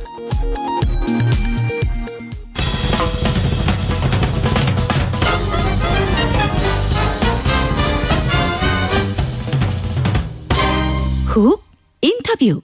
모두를 위한, 모두를 향한 모두의 궁금증 훅 인터뷰. 야3당이 손을 잡고 이태원 참사 진상규명을 위한 국정조사 요구서를 국회에 제출했습니다. 여당은 여전히 참여하지 않겠다는 입장입니다. 사회적 참사에 대해서 정치권은 진상규명 의지가 있기는 한 걸까요? 물어보겠습니다. 더불어민주당 이태원 참사 진상조사단장 김경우 의원, 어서 오세요. 네, 안녕하세요. 고생 많으십니다. 예, 감사합니다. 열심히 하고 있습니다. 그런데요. 네. 정치권에서 진상 규명을 위해서 지금 착착 잘 진행되고 있습니까? 책임을 딱딱 묻고 있습니까, 지금? 좀 답답한 면이 많이 있죠. 왜냐하면 자료들이 제대로 안 오니까요. 예. 예. 자료가 안 옵니까? 네, 몇 개만 자료를 받았지 뭐 거의 지금 안 오고 있습니다. 아니 무한 책임진다면서요. 진상 규명을 위해서 나서겠다면서요. 예. 안 줍니까? 지금 무전 녹취록도 이제 줘야 되는데 아직까지 저희가 못 받고 있거든요. 그거 줘야죠. 예, 원래 필수적이죠. 주기로 돼 있던 건데. 근데 안 줘요. 예, 아직까지 뭐 이제 준비하고 있다고 하는데 이제 봐야죠. 근데 아직 정확한 이제 자료들을 놓고 저희들이 봐야 되는데. 네. 그게 저희들로서는 한계가 좀 있습니다. 네. 그래서 국정조사 요구서 이렇게 제출한 그렇습니다. 거죠. 예, 네. 예. 국회 차원에서 정치권 차원에서 다 들여다보자. 예. 그런데 국민의힘에서 반대합니다. 네. 그럼 어떻게 하실 겁니까? 하여튼 국민의힘은 계속 저희가 설득을 해야 되고요. 오늘 저희가 민주당, 정의당, 기본소득당, 무소속해서 181명이 참여해서 국정조사 요구서를 제출해서 본회의에 지금 제출해 놓고 있습니다. 그래서 이 참사에 대한 진상조사와 책임은 이 법적인 책임에만 국한되는 게 아니거든요. 그렇죠. 지금 156명이 사망을 했고 197명이 지금 부상을 입었는데 네. 여기에는 행정적인 책임, 도덕적인 책임, 뭐 정치적인 책임 여러 가지가 있을 수 있잖아요. 예. 그러니까 이런 부분들을 원래 특수본에서는 법적인 책임만 보는 거예요. 그럼 법에 없는 거는 책임자 처벌을 할 수가 없는 거거든요. 그래서 국정조사 하자는 그래서 거 국정조사를 하자는 겁니다. 아니 지금 특수본에서는 용산서, 용산소방서, 용산구청만 보잖아요. 네, 행안부도 그렇습니다. 안 보고. 네, 행안부, 경찰청 뭐 이런 대통령실 안 보고. 그래서 맞습니다. 다 들여다보겠다고 하는 건데. 예. 자, 그런데 국민의힘에서는 국정조사 이거 이재명 살리기에 불과하다 이렇게 얘기합니다. 그리고 강제 수단 없는 국정조사는 오히려 수사에 방해만 될 뿐 이렇게 대통령도 비슷한 얘기를 했어요. 근데 그걸 이제 정쟁으로 몰고 간다고 정부나 여당은 그렇게 얘기하지 않습니까? 네. 근데 실제로 정쟁으로 몰고 가는 거는 대통령과 정부 여당이다.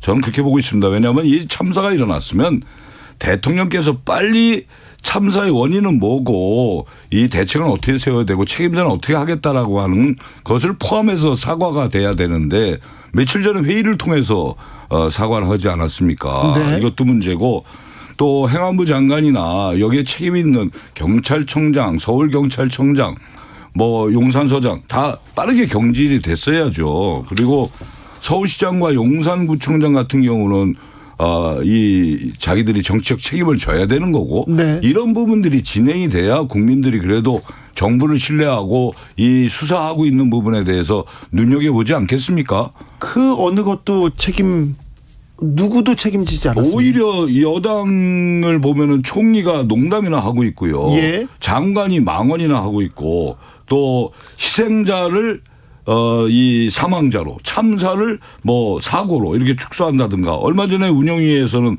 운영이 한참 하는데 대통령 수석들이 웃기고 있네 이렇게 얘기하는 거는 네네. 이 국회와 국민을 무시하는 거고 이태원 참사를 바라보는 시각이 잘못됐다. 저는 그렇게 보고 있습니다. 그렇습니다. 이런 어마어마한 사회적 참사를 겪었는데 이 참사를 대하는 우리의 자세 정치권은 진짜 앞으로 이런 일 발생하지 않도록 노력하고 있는지 모르겠습니다. 이태원 참사 생존자가 정치권에 유감스럽다는 사과의 표현에 대해서 애매하고 만족스럽지 못한 사과라고 말했습니다. 윤 대통령의 사과에도 무엇이 죄송한지가 붙어야 된다 이렇게 지적했는데 무엇이 잘못됐는지 이걸 분명히 나와야죠. 그리고 그 참사의 책임자들은 우선은 경질부터 하고 진상규명이 들어가야 되는 게 맞는 거예요. 꼭 경질을 먼저 해야 됩니까? 그렇습니다. 왜 그렇습니까? 그래야 우리 국민들이나 이 사망자나 유가족들이 봤을 때 이 정부가 뭔가 진정한 의지가 있구나. 네. 장관이나 경찰청장, 특히 서울경찰청장 이런 사람들은 이 문제에 책임이 있는 사람들 아니에요. 그러니까요. 그분들을 그대로 놔두고 진실규명을 하고 뒤에 법적인 책임만 묻겠다?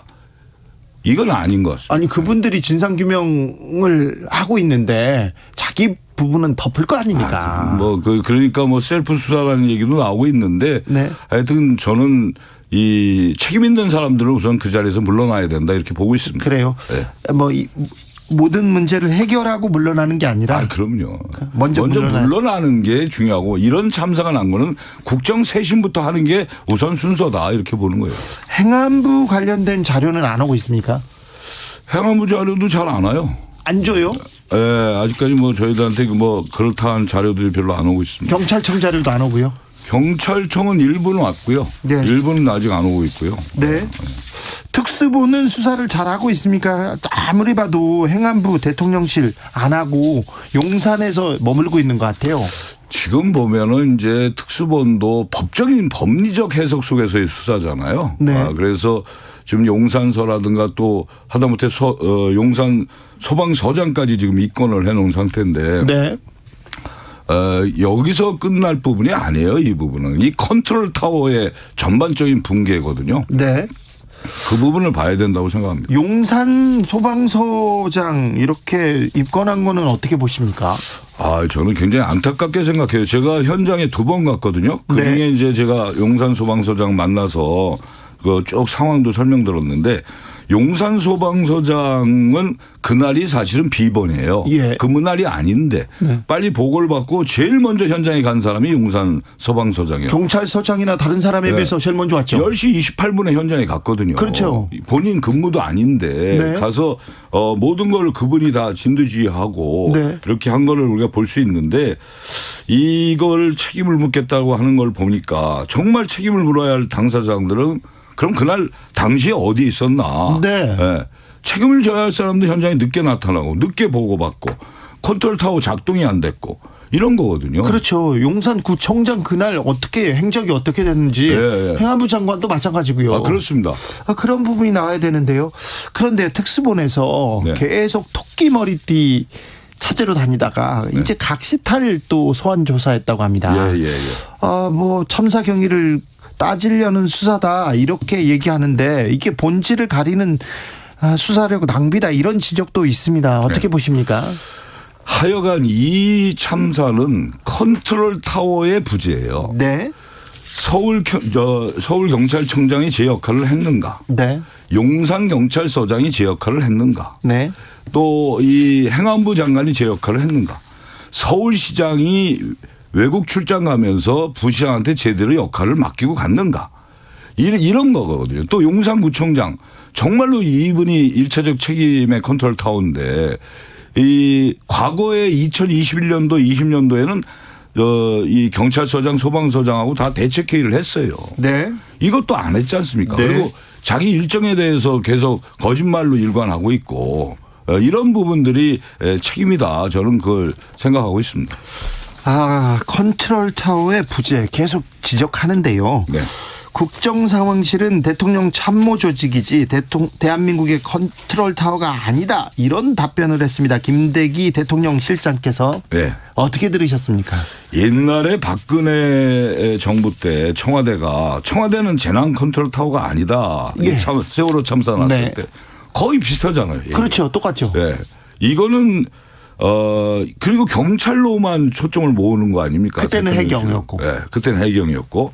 그리고 해경 없앴다가 다시 부활되고 이제 이런 상황이었지 않습니까? 근데 이게 과거 정권 바로 이 직전 문재인 정권 때는 국가안보실장 직속으로 위기관리센터가 있었어요. 네. 근데 지금은 아마 이 국가안보실 차장 밑으로 해서 이 안보 사항만 지금 담당하거든요. 그러니까 그런 이제 편제도 중요하고 오히려 김대기 실장은 국정상황실이 아주 대처를 잘했다고 얘기하는 거 아닙니까? 네. 그건 뭘 잘했는지 전 대통령한테 빨리 보고해서 잘했는지 그건 잘 모르겠는데 이 국정상황실에서도 이 경찰관 소방관이 다 파견 나와서 근무하거든요. 그러니까요. 네, 그래서 이 국가의 국민의 안전 생명 이거에 가장 최종으로 올라가는 건 대통령실입니다. 그렇죠. 이게 어떻게 컨트롤 타워의 역할을 할 수가 없다고 얘기하는 것 자체가 네. 저는 문제가 있다 이렇게 보고 있습니다. 그리고 잘했다고 이렇게 얘기하는 건 아니죠. 156명이 7명이 그 꽃다운 청춘이 길거리에서 이렇게 숨을 못 쉬어서 숨졌는데 그렇습니다. 예. 이거는 좀 말이 아닌 것 같습니다. 김대기 실장께서 세월호 때 해수부 장관 수습하고 8개월 후에 사퇴했다 이렇게 얘기하셨는데요. 0013님께서 함세웅 신부님도 앞 처리를 못한 사람들이 무슨 뒤 처리를 하냐고 하셨습니다. 이렇게 물러나야 된다 이런 지적합니다. 그리고 그 다음번에 보여준 태도 있지 않습니까? 웃기고 있네 그렇고. 대통령실장이 뭘 더하냐 이렇게 얘기를 하지 않습니까? 네. 야당한테 국민한테 협조를 구하고 원만하게 좀 풀어보겠다 이런 자세는 아닌 것처럼 보입니다. 그렇습니다. 그날 운영위원회에서도 이 야당 의원들 질의에 대통령실 직원들이 반복되는 비웃음 소리를 내서 운영위원장이 그렇게 하지 말라고 이제 경고까지 줬거든요. 바로 이어서 웃기고 있네라는 메모가 나온 거 아닙니까? 네. 저는 그런 부분부터 해서 이 법무부 장관은 국회의원을 갖다 직업적 음모론자다 이렇게 했다가 나중에 사과는 했습니다마는 이런 것들이 다 이 참사를 보는 대통령실에서 너무 이 국민을 무시하는 저급한 인식을 갖고 있는 거 아닌가 네. 이렇게 생각하면서 최소한의 이태원 참사에 예의를 갖추지 않는 강승규 수석, 김은혜 수석은 엄중히 책임을 물어서 인사조치를 해야 되겠다. 저희는 그렇게 생각하고 있습니다. 그렇게 생각하시는데 대통령은 안 할 것 같아요. 그거는 대통령께서는 어떻게 생각할지 모르겠죠. 네. 네. 이상민 행안부 장관, 윤희근 경찰청장도 유임될 것 같습니다. 지금 상황은 좀 그런 방향으로 가고 있는 것 같습니다. 네. 네. 순방 떠납니다. 네. 그러니까 또 갔다 오고 이분들이 이 사안을 이 이태원 참사를 처리하게 될 것 같습니다. 그래서 이제 국정조사를 통해서 청문회도 하고 예. 부서별로 저희가 부처별로 이제 질의 들어가고 또 검증도 하고 이런 절차가 필요하다 이렇게 생각하고 있습니다. 네, 정치권에서 밝혀줘야죠. 네. 이런 참사가 더는 일어나지 않도록 또 뭔가는 해줘야 될 거 아닙니까? 네, 그렇습니다. 네, 책임 있는 자세로 좀 나서야 되는데 왜 안 되는지 국정조사와 더불어 특검도 병행합니까? 일단 국정조사를 하면서 네. 특검을 준비할 계획을 갖고 있습니다. 네, 정의당은 아직 여기까지는 찬성하진 않는 것 같더라고요. 네, 예, 예. 그러니까 우선 국정조사를 우선 해봐야죠. 네. 예, 예. 오늘 또 대통령실에서 있었던 얘기 하나 여쭤보겠습니다. 순방, 중요한 순방을 떠나는데 네네. 떠나기 직전에 MBC 기자들은 전용기 타면 안 돼 이렇게 해서 논란 커지고 있습니다. 어떻게 보셨는지요? 오늘이 윤석열 정부 시작한 지 6개월이 되는 딱 날이에요. 6개월 되는 날이에요. 임기의 10분의 1이 이제 오늘입니다. 그런데 저는 굉장히 많이 느껴져요. 왜냐하면 그동안의 인사 문제, 외교 문제, 안보 문제, 경제 위기 문제, 안전 문제까지 이제 터졌어요. 이거 우리가 5대 참사라고 얘기하는데 오늘 또 MBC 전용기 탑승 불허는 정말 언론 탄압이고 언론을 길들이는 작업이 아니냐. 옛날에 군사 독재 시절에도 찾아볼 수 없는 민주주의의 파괴 행위다. 저는 그렇게 생각하고 있습니다. 그래서 이 전용기라는 게 개인 게 아니잖아요. 국민의 세금으로 만든 전용기예요. 네. 또 언론 방송사는 가서 취재비는 회사에서 부담을 해요. 네, 돈 내고 가죠. 이게 무슨 선심성 쓰듯이 전용기에 태운다 안 태운다가 아니거든요. 네. 국민의 알 권리를 충족시키기 위해서 방송사가 가고 언론사가 가는 거 아니겠습니까? 이거를 언론을 길들이려고 한다고 한다면 크게 착각이다. 저는 그렇게 생각하고 있습니다. 국제 망신이다 이런 얘기도 있는데 외신 기자들도 비판하고 나섰으니까요. 그런데 오늘 대통령실 기자단이 오늘 강하게 성명서도 냈습니다. 네. 왜 이런 수를 두었을까요? 이해가 안 됩니다. 그냥 중요한 순방이잖아요. 순방이면 순방의 성과를 어떻게 좀 더 알릴까 이런 생각을 할 거 아닙니까? 그리고 우리가 나라를 대표해서 이렇게 노력하고 있다. 뭘 어떻게 하겠다. 이런 얘기를 이렇게 도움을 구하고 취재해달라고 얘기를 해야 되는데 왜 이런 결정을 했을까요? 그러니까 MBC가 그동안에 보도한 이 정부에 대한 비판 이 부분에 대해서 이제 한번 길을 들여야 되겠다 이런 거 아니겠습니까? 네. 근데 이거는 반헌법적인 거죠. 헌법적 가치인 언론의 자유를 저는 훼손하고 있다 이렇게 보는 겁니다. 자유 좋아하시는 분인데 언론의 자유는 생각을 안 하시는지 기자 출신 정진석 비대위원장 언론 통제라 생각하지 않는다. 기자들 언론인에게도 책임의식 있어야 된다. 책임의식 있어야죠. 있어야 되는데 그렇다고 또 전용기 타지 마. 이건 좀 다른데. 배현진 의원은 부자 회사니까 민항기 타고 오면 돼. 이건 부자 회사 가난한 회사 이런 거 따지자는 거 아니지 않습니까?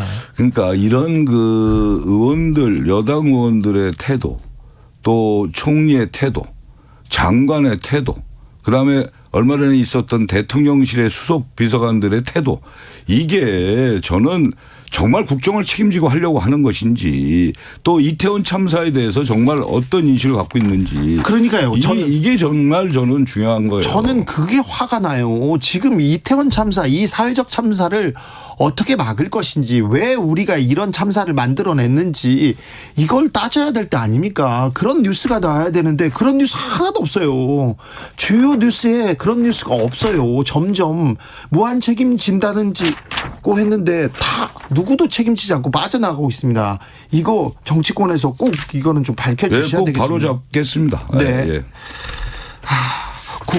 국정조사 가면 네. 많은 것들이 드러나겠죠. 그러면 그건 부처별로도 우리가 속속들이 하고 또 이 청문회 시스템도 있고 또 이 자료를 안 주면 무거운 형벌이 취해지기 때문에 네. 자료를 받아야죠. 예. 그래요. 예. 그러면서 하나씩 둘씩 진실도 좀 밝히고 참사를 우리가 앞으로는 이렇게 막을 수 있나 이런 방향으로 조금 고민이 있어야 됩니다. 네, 예. 이번에 대통령 동남아 순방 가시는데 어떤 성과 가져와야 될까요? 어떤 기대를 가지고 계신지요? 근데 하여간 국익을 위해서 잘 해주셨으면 좋겠는데 네. 좀 많은 걱정이 되고 있습니다. 네, 예. 좀 걱정이 됩니다. 네, 예. 네, 잘 하고 오시겠죠. 그렇게 기대를 해야죠. 네네. 저 국민의힘에서 약간 부족하면 민주당이라도 좀 도와줘야 됩니다. 국익 차원에서는. 네, 저희는 뭐 국익이라면 뭐 여야 따지지 않고 있습니다. 그래요? 예. 따지지 않고 있습니까? 예. 알겠습니다. 하나만 더 여쭤보겠습니다. 박희영 용산구청장 있지 않습니까? 네. 참사 당일날 인파가 모여서 걱정된다 이렇게 텔레그램 방에다가 이렇게 올려놓고 나중에는 이제 또 지웠다고 하는 얘기 있더라고요. 박희영 용산구청장의 행적에 대해서는 안 나옵니까? 박희영 용산구청장은 저희가 이제 7일 날 이번 7일 날 현안 질의할 때도 많은 부분이 있었고 본인의 거짓말도 입증이 됐거든요. 네. 그러니까 의령에 처음에 지역 축제에 갔다 그랬다가 지금은 그때는 이제 사적으로 갔다. 군수 만나기 위해서 갔다. 거짓말이죠. 그렇게 거짓말을 해요. 그때 아마 의령이 고향인 것 같은데요. 네. 시제 지내러 갔다가 네. 이제 군수 만난 것 같은데 그게 이제 의령 쪽에서 이제 제보가 들어와서 이제 저희가 알게 됐는데요. 용해인 의원이 처음에 지적을 했고요. 근데 어찌됐든 이 박희영 청장은 정말 행정에 대해서 무능해요. 행정을 잘 모르는 분이 구청장을 한 것 같아요. 그러니까 이 부구청장이 회의를 하게끔 한 게 관행이라는 거예요. 그런데 21년, 20년도에도 구청장이 직접 챙겼거든요. 그럼 관행은 아니네요. 네, 이 문제부터 해서 그다음에 본인이 이 30일 날 이번 7시 반까지 자기가 그 현장에서 이 지시를 하고 이렇게 관계를 했다고 하는데 소독도 하고 근데 오늘 밝혀진 거는 새벽 5시 38분에 귀가하는 게 CCTV에 잡혔거든요. 예. 그러니까 행적이 아주 이게 달라요. 그리고 29일 날 사고 났을 때 바로 퀴논거리에서 자기가 현장을 봤다고 얘기하지만 네. 퀴논거리가 아니라 뭐 앤틱 가구 거리에서 내렸다는 거 아니에요? 차를. 네, 네. 거기는 인파가 그렇게 많은 데가 아니거든요. 네. 뭐 그리고 본인 집에 있을 때 이미 앰뷸런스는 막 소리가 났을 거예요. 근데 용산구청장 뭐 했습니까? 근데도 나오지 않았어요. 집에서 안 나왔습니까? 네. 그 당시는 안 나왔다고 사고 났을 때는. 사고 당시 안 나왔다고요? 네.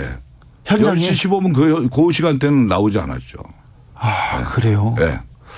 이건 뭐 취임 4개월밖에 안 돼서 뭐 그랬다. 이게 몰랐다. 이렇게 얘기할. 그러니까 1차적인 컨트롤 타워가 용산구청장이에요. 예. 그리고 우리가 재난 및 안전관리법에 보면 1,000명 이상이 운집하는 지역 축제는 반드시 대책을 세우게끔 돼 있어요. 근데 용산구청장이 재난 문자도 안 보냈고요. 사고 소식도 동네 주민을 통해서 알았다는 거 아닙니까? 이거 잘못된 거 아닙니까? 네.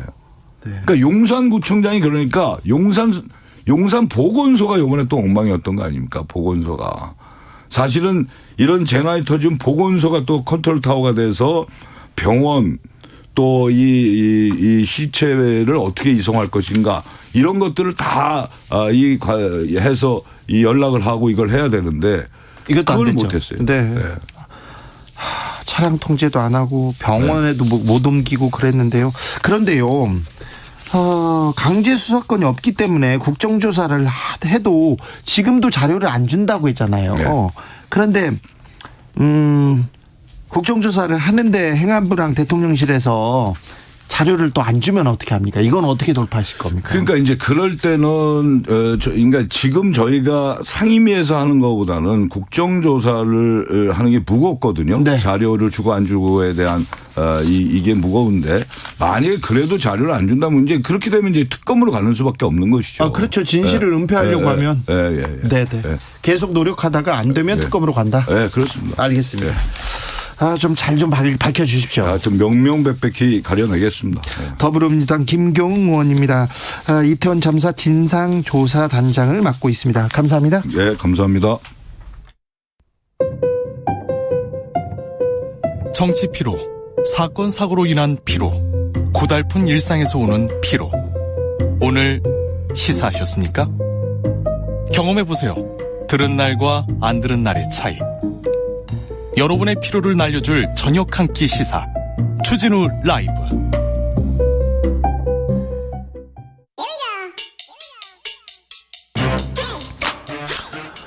뉴스를 향한 진지한 고민, 기자들의 수다. 라이브 기자실을 찾은 오늘의 기자는 한결의 오연서 기자입니다. 어서 오세요. 안녕하세요. 자, 오늘은 어떤 이야기?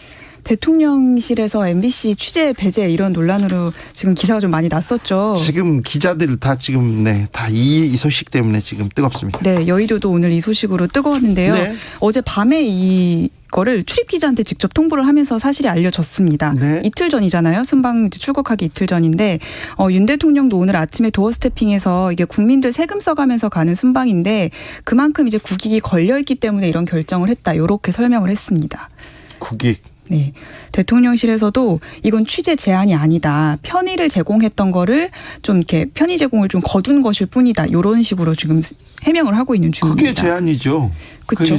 자, 대통령실 기자들도 여기에 목소리를 내기 시작했어요. 네. MBC는 바로 이제 전용기가 아니라 민항기를 타고 그러니까 알아서 이제 가겠다고 하고 티켓팅을 해서 출국을 하기로 했고요. 이날 오전에 대통령실 출입하는 기자들이 처음으로 이렇게 총회라는 걸 열었다고 합니다. 네. 투표도 하고 의견도 수렴을 했는데 사실 어떤 일치된 의견이 나왔던 건 아니고 이 오후에 이제 입장문을 내자라는 결정이 나서 이번에 이런 식으로 이제 취재에 혼란을 끼친 데 유감을 표하고 또 이런 전용기는 특혜가 아니다. 그리고 이후에도 똑같은 유사한 조치가 나올까 봐 우려가 된다. 이런 내용의 입장문을 냈습니다. 대통령실 기자들이요. MBC의 호의적인 그 기자들이 아니에요. MBC 싫어하는 기자들도 많습니다. 그런데 여기에는 입장을 모아서 이건 아니다 이렇게 지적합니다. 네. 외신들도 비슷한 지적하고 있어요. 외신들 언론의 자유가 침해되고 있다 이렇게 얘기하고 있는데 니네 정부 좀 이상해 정신이 그렇게 얘기하는 사람들도 많더라고요. 맞습니다. 외신들도 대통령 후보 시절부터 윤 대통령이 어쨌든 언론을 통제하는 듯한 발언을 많이 했었는데 그런 것들과 이제 연결을 지어서 대통령의 언론관이 좀 우려가 있다라는 식의 기사도 많이 내고 있고요. 이번 이걸로 이제 저희 회사도 좀 논의를 했었는데 네. 한겨레를 비롯해서 여러 회사들도 이런 조치에 이제 우려를 표하면서 민항기를 타고 순방 취재를 가기로 했습니다. 한겨레 그리고 경향신문도 대통령 네. 전용기 탑승 거부하기로 결정했습니다. 네, 맞습니다. 주진우 라이브도 거부합니다. 순방 가기로 하셨어요? 아니요. 저희 순방 예정은 없었으나 네. 타라고 해도 안 탑니다. 네. 네. 자, 국민의힘의 반응 또 놀랍습니다. 아침에 그 정진석 비대위원장이 회의가 끝나고 정진석 비대위원장도 기자 언론인 출신이잖아요. 언론 통제라고 생각하지 않는다라고 짧게 말을 했습니다. 그러면서 이제 뭐 김대중 대통령 시절 때 그리고 또 노무현 대통령 시절 때는 오히려 이거보다 더한 언론 통제 탄압이 있었다라고 얘기를 했고요. MBC 아나운서 출신이잖아요. 배현진 의원도 오늘 글을 2개나 올려서 이 언론사들과의 합의에 기반한 최소한의 신뢰와 존중으로 취재 편의를 제공하는 거지 이게 뭐 당연한 전용기 좌석이 당연한 게 아니다 이렇게 얘기를 하면서 MBC 자산이 많으니까 민항기 타고 잘 다녀와라 이렇게 비꼬기도 했습니다. 홍준표 대구시장도 한마디 했어요. 네. 취재 자유가 있다면 뭐 정부나 뭐 정치인이 취재를 거부할 자유도 있다. 이렇게 하면서 대통령실 결정을 옹호했고 김재원 전 최고위원은 속이 시원하다라고 평하기도 했습니다. 안철수 의원은 탄압이 아니라 경고다 얘기하고요. 네, 그렇습니다. 외국에서도 언론 탄압으로 보지 않을 것 이렇게 얘기하는데 의원님이 잘 모르셔가지고 하신 말씀 같습니다. 대통령실 전용기 논란도 또 있어요. 네, 대통령실에서 이렇게 뭐 편의를 제공하는 거다 계속 이렇게 해명하다 보니까 그러면 진짜로 이 대통령 전용기가 언론사에 대한 편의 제공 특혜인가라는 얘기들이 나오고 있는데요.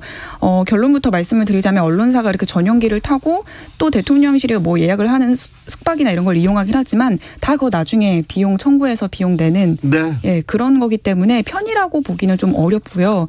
또 전용기가 제공되는 것도 이제 대통령이 국민을 대표해서 외교 활동을 하라는 거기 때문에 이거를 대통령 개인의 뭐 자가용의 의미로 해석하기도 좀 어렵거든요. 그렇죠. 예. 네. 아빠 차, 오빠 차 이거 아니잖아요. 네, 그렇습니다. 그리고 기자들이 순방을 가는 건 또 대통령 일정에 맞춰서 취재를 하려는 건데 특히나 또 해외로 나가는 거면 각자 뿔뿔이 흩어져서 움직이면 또 취재하기가 어렵거든요. 그렇죠. 뭐 그런 이제 전용기 취재를 그렇게 하는 장점은 같이 움직이면서 이제 편한 정도이지 엄청 뭐 특혜나 시혜 대상으로 보기는 좀 어렵다는 게 언론사 이제 내부의 평가입니다. 네. 영국 출신의 라파엘 라시드 기자 주진우 라이브에도 왔었는데요. 트위터에다가 한국의 언론 자유를 위축시키는 또 다른 공격이다 이렇게 적었습니다.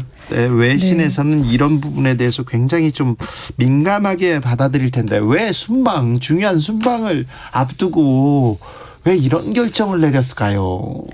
MBC에 대해서 워낙 좀 반감이 있었고 대통령이 뭐 이 결정이 어쨌든 대통령의 의견이 많이 반영된 거 아니겠느냐라는 게 이제 대통령실 내부의 또 취재 결과고요. MBC 기자 출신 김은혜 홍보수석 이걸 그러네요. 네. 네. 이걸 그냥 놔뒀다고요. 참 웃기고 있는 것 같아요. 사실 국민의힘 안에서의 언론인 출신들도 다 한마디씩을 하는데 대통령실의 결정을 좀 옹호하는 그런 입장들이어서 좀 착잡합니다. 네.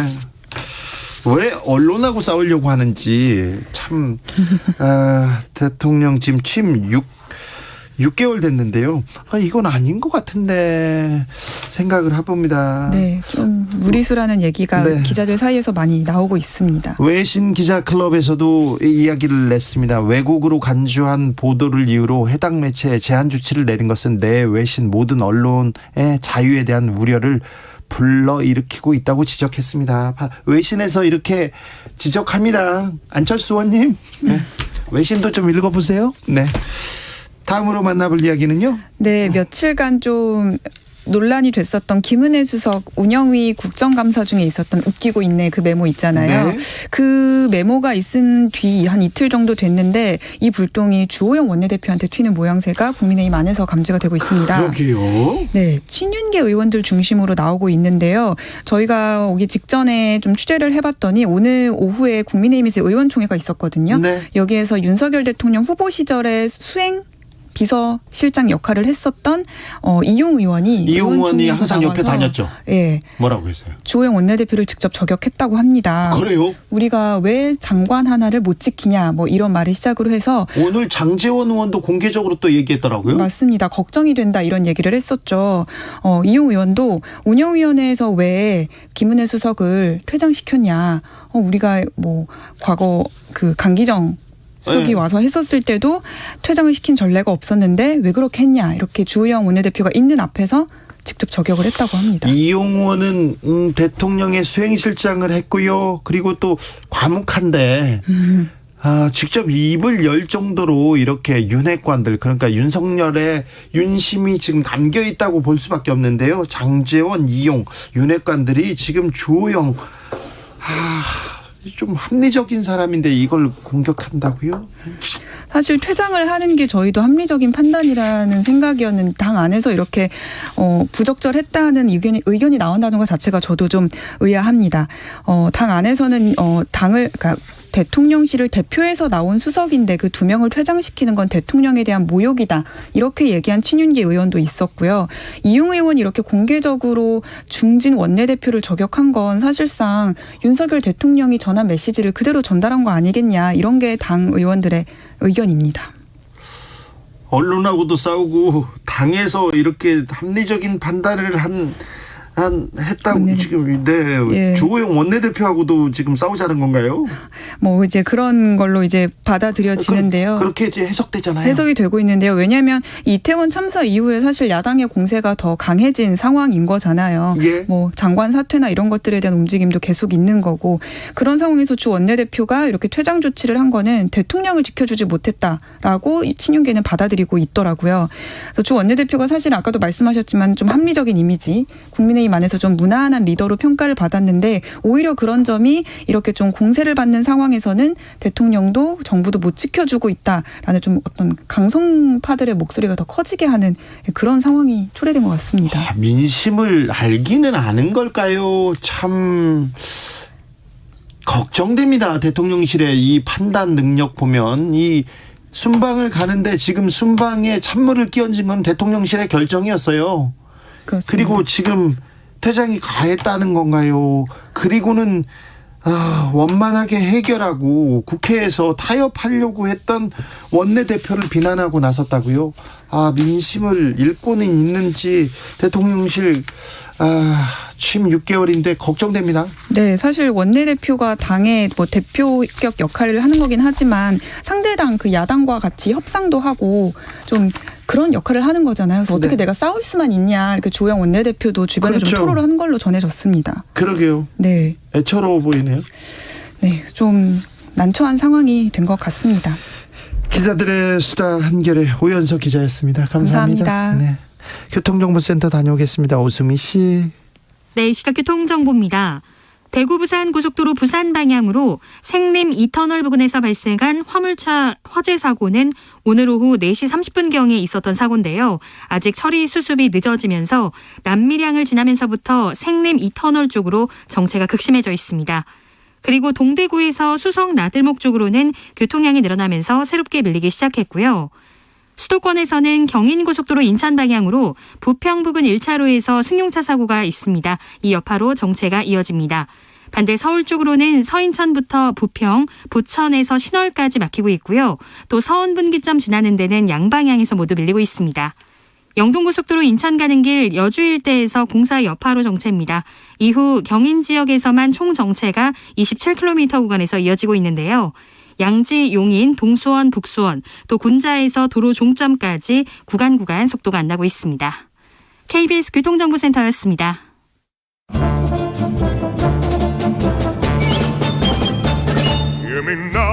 여기도 뉴스 저기도 뉴스 빡빡한 시사 뉴스 속에서 가슴이 답답할 때 뇌 휴식을 드리는 시간입니다. 오늘도 맛있는 책을 만나보겠습니다. 책의 맛.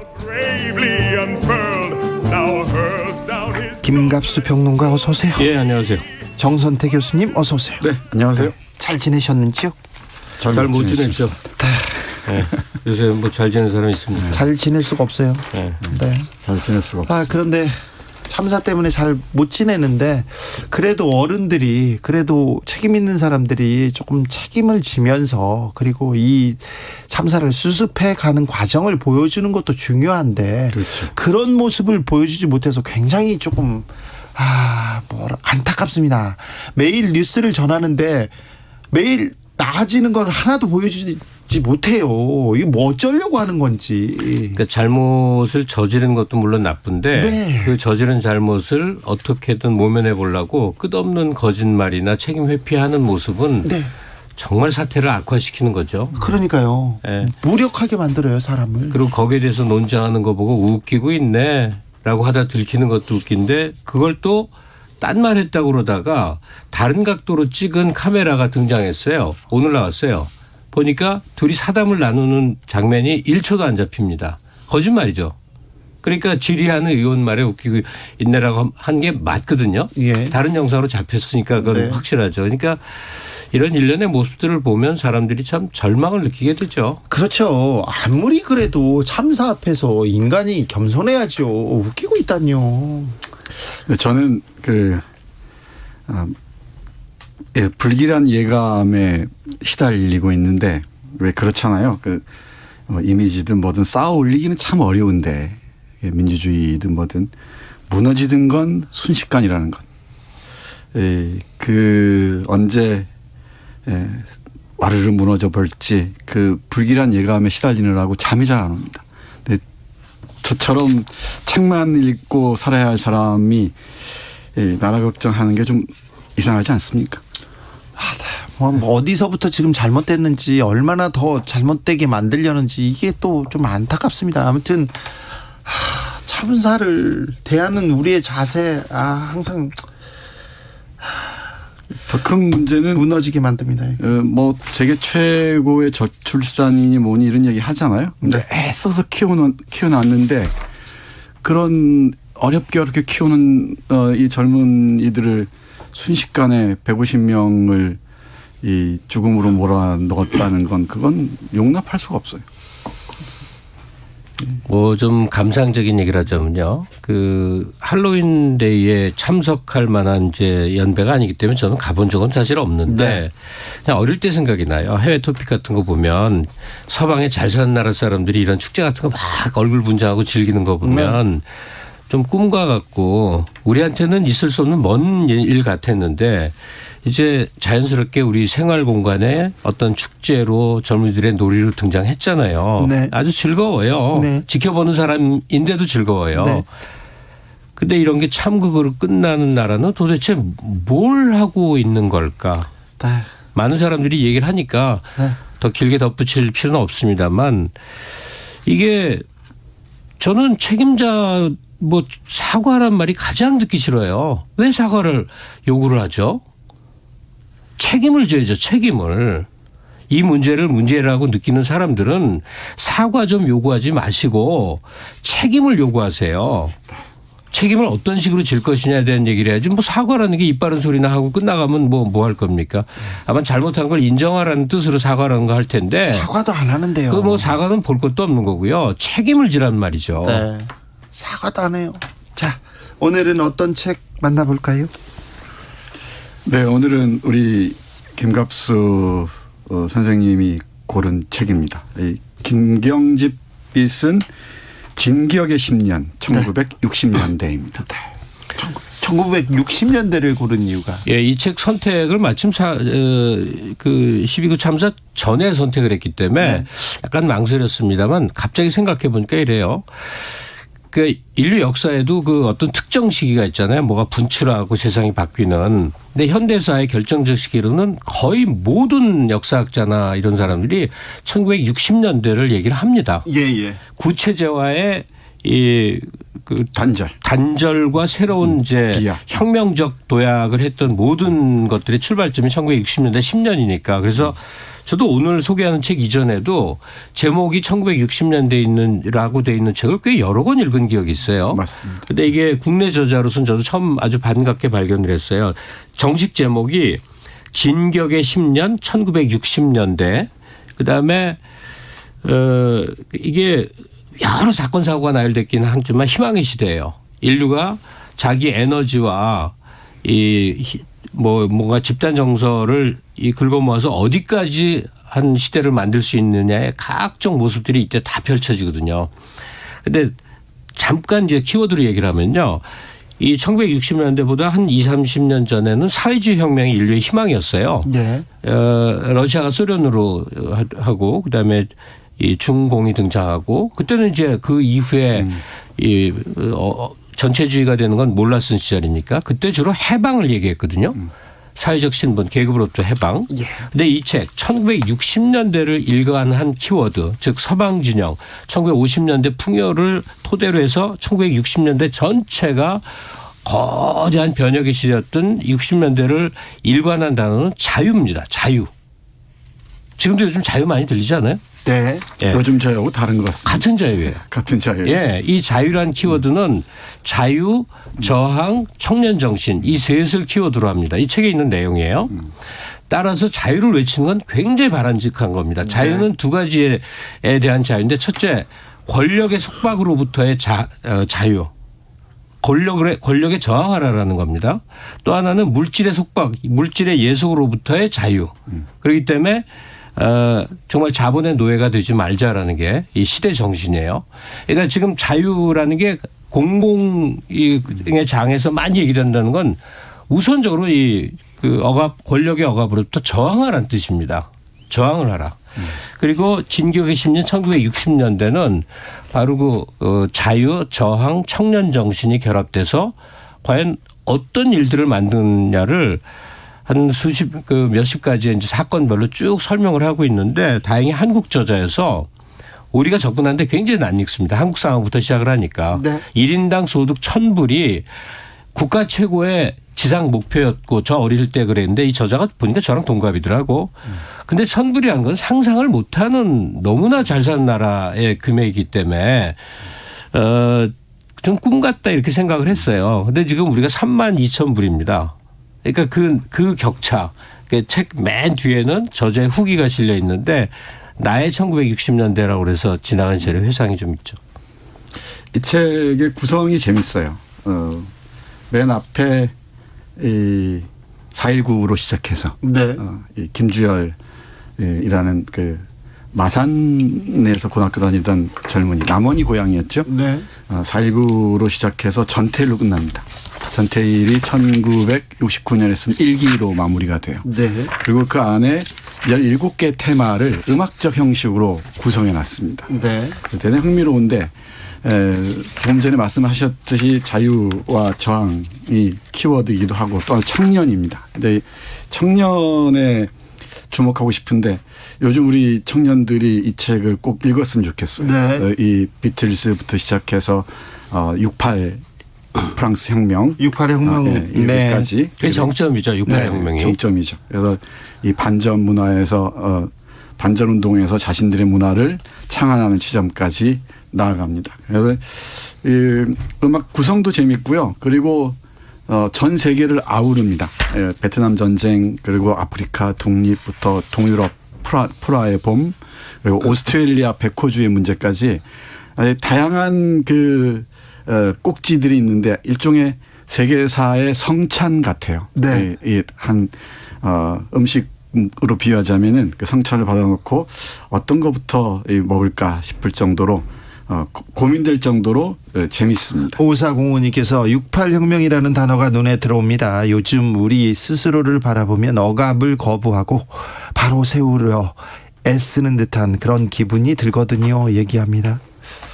책의 내용으로 들어가서 이걸 얘기하기는 굉장히 두껍고 방대한 책인데요. 네. 다행히 각각의 소제목을 얘기를 하면 바로바로 올 겁니다. 네. 몇 개만 얘기를 해볼게요. 네. 엄청 많은데 처음 시작은 아까 얘기한 대로 4.19 혁명 그다음에 비틀스. 예. 비틀스가 인간 자유의 어떤 진짜 1962년부터 아이콘 같은 역할을 하죠. 우진, 유리, 가가린. 가가린 있었네.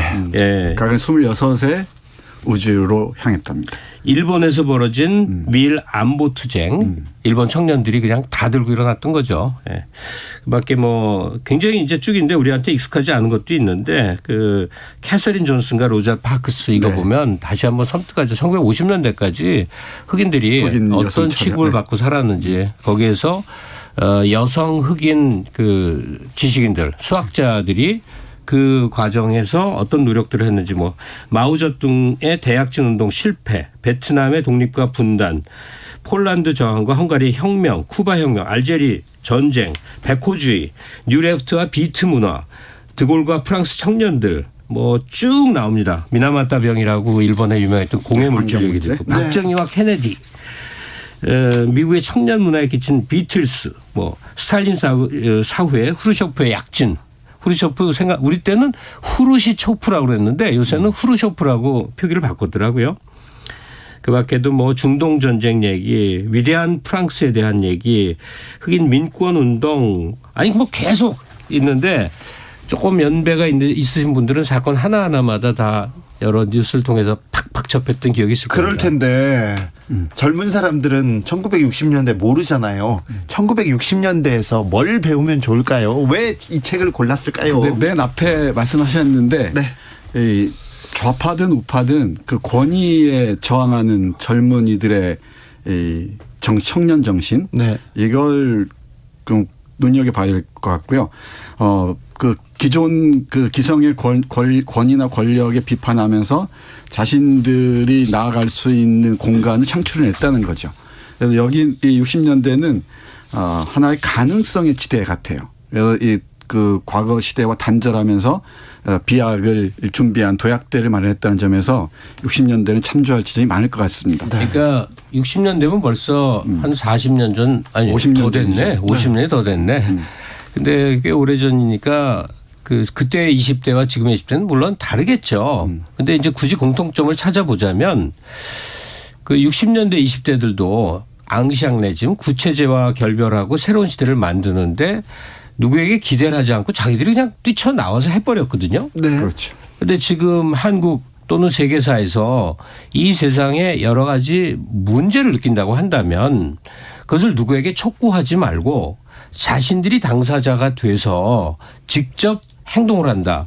저는 여기서 이 행동이 시위를 의미하는 게 아니에요. 시위도 물론 여러 가지 중에 하나겠지만 가령 권력이 필요하면 20대 30대 국회의원들이 마구 나와야 되고 그렇죠. 각 사회 각 단위에서 중요한 역할을 하는 것들을 젊은 층들이 쟁취하는 겁니다. 우리에게 자리를 주세요 하고 애원하는 게 아니라 쟁취하는 겁니다. 그다음에 한국 사회의 또 다른 문제는 굉장히 급속한 경제 발전으로 이룬 그 부가 고령층에게 집중돼 있어요. 우리 경우 굉장히 우스운데 노인 빈곤율이 세계에서 제일 높다면서도 사회적 자산은 또 노인층이 다 갖고 있어요. 그렇죠. 이걸 어떤 형태로 젊은 층들이 가져가서 사업 자금으로 활동 자금으로 자기 인생 개척 비용으로 이 전환시키느냐. 이것도 중대한 과제인데 이거는 뭐 개인 가정에서 하라는 건 안 되는 얘기고 정부 정책이라든지 사회 대책을 통해서 거대한 자산 이전이 필요하거든요. 여러 다른 나라의 사례가 있으니까 그 방법론까지 들어갈 필요는 없어요.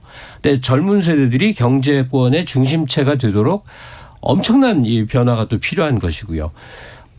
어쨌든 뭐 요약해서 얘기를 하자면 큰 변화가 필요한 한국 사회 모든 것이 성장도 이제 정체가 돼버리고 인구 절벽에 이르르고 국제 정세는 불안한 가운데 그동안 우리가 성장 일변도를 걸어오던 모든 것이 지금 붕괴되고 있는 것 같은 상황 앞에서 안타까움과 답답함을 느낀다면 그걸 어른들의 일로 생각하지 말고 20대 30대 경우에 따라서 40대까지 스스로 해결해야 된다. 이게 이 오늘 소개하는 책 진격의 시대 1960년대 책 전체를 일관하고 있는 정신이라고 볼 수 있죠. 그래요. 그리고 하나 예를 들자면은 멀리서 오래전에 있었던 일인데 지금 여기 우리가 겪고 있는 문제와 아주 가깝게 마주하는 사건들이 많이 있습니다.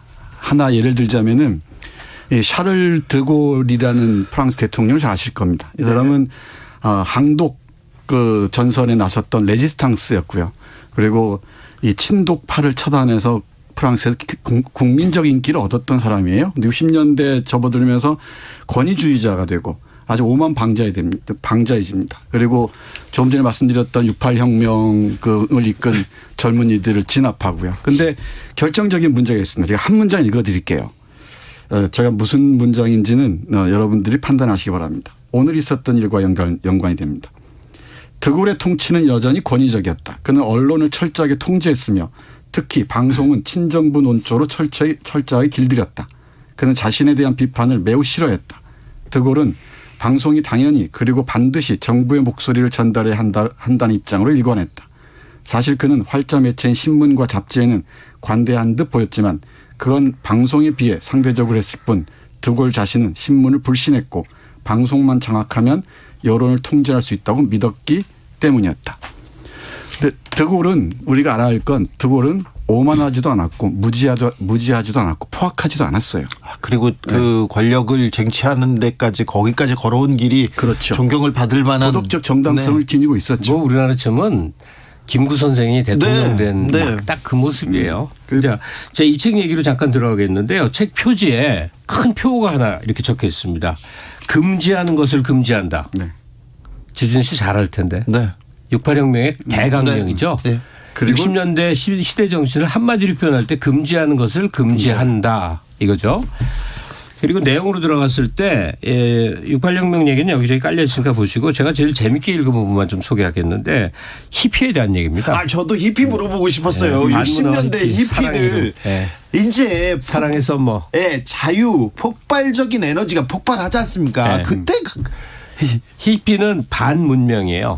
그러니까 이거는 정치적이라고 보기엔 너무 거대했던 그러니까 정신적 마약 먹고 그냥 문명사회를 벗어나서 우리가 공동체로 살아버리자 했던 인류사의 아주 특이한 체험인데 너무 흥미로운 거는 히피 운동은 한 10여 년 유지되다가 70년대 여피로 돌변은 하는데도 지금 우리가 입는 옷 스타일 무슨 헤어스타일 노래 풍조 그러니까 문화적인 대부분의 것들이 히피 시절에 번성했던 사이키델릭이라든 기타 모든 것들의 연장이에요. 그대로. 그때 문화적으로 가장 번창하고 폭발하지 않았습니까? 60년대. 거죠. 그렇죠.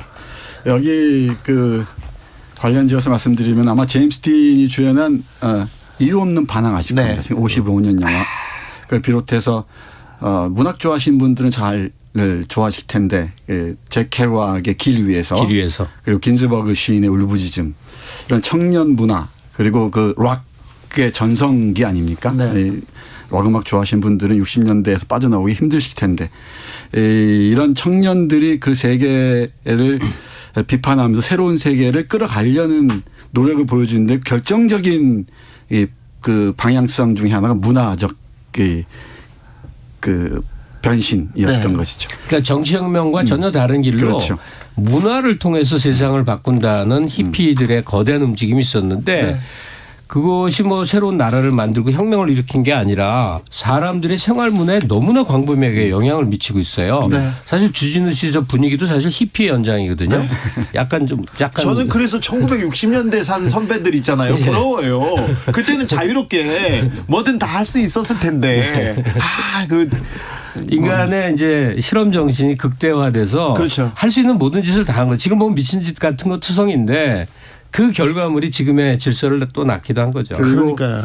제가 그 일본과 관련한 꼭지들에서 좀 하나의 이 뭐랄까 우리의 미래와 관련돼서 연결할 수 있는 부분을 말씀드리자면은 일본의 경제적 풍요, 한국 전쟁과 도쿄 올림픽을 경과하면서 일본이 풍요로운 세상으로 나가잖아요. 그래서 보수화로 나간다는 젊은 세대들이. 이게 이제 일본의 정치의 이 극우화에 밀접한 관련이 있는 것 같다라고 이 저자가 진단하는 것처럼 보입니다. 저는 그게 또 우리의 거울이 아닐까 싶기도 해요.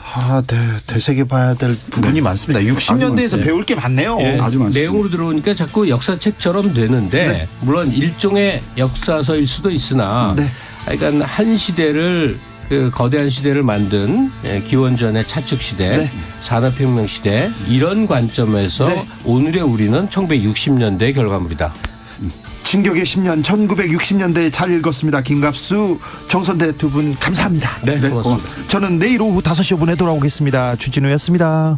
물로 인한 재난 피해 중 태풍과 홍수보다 더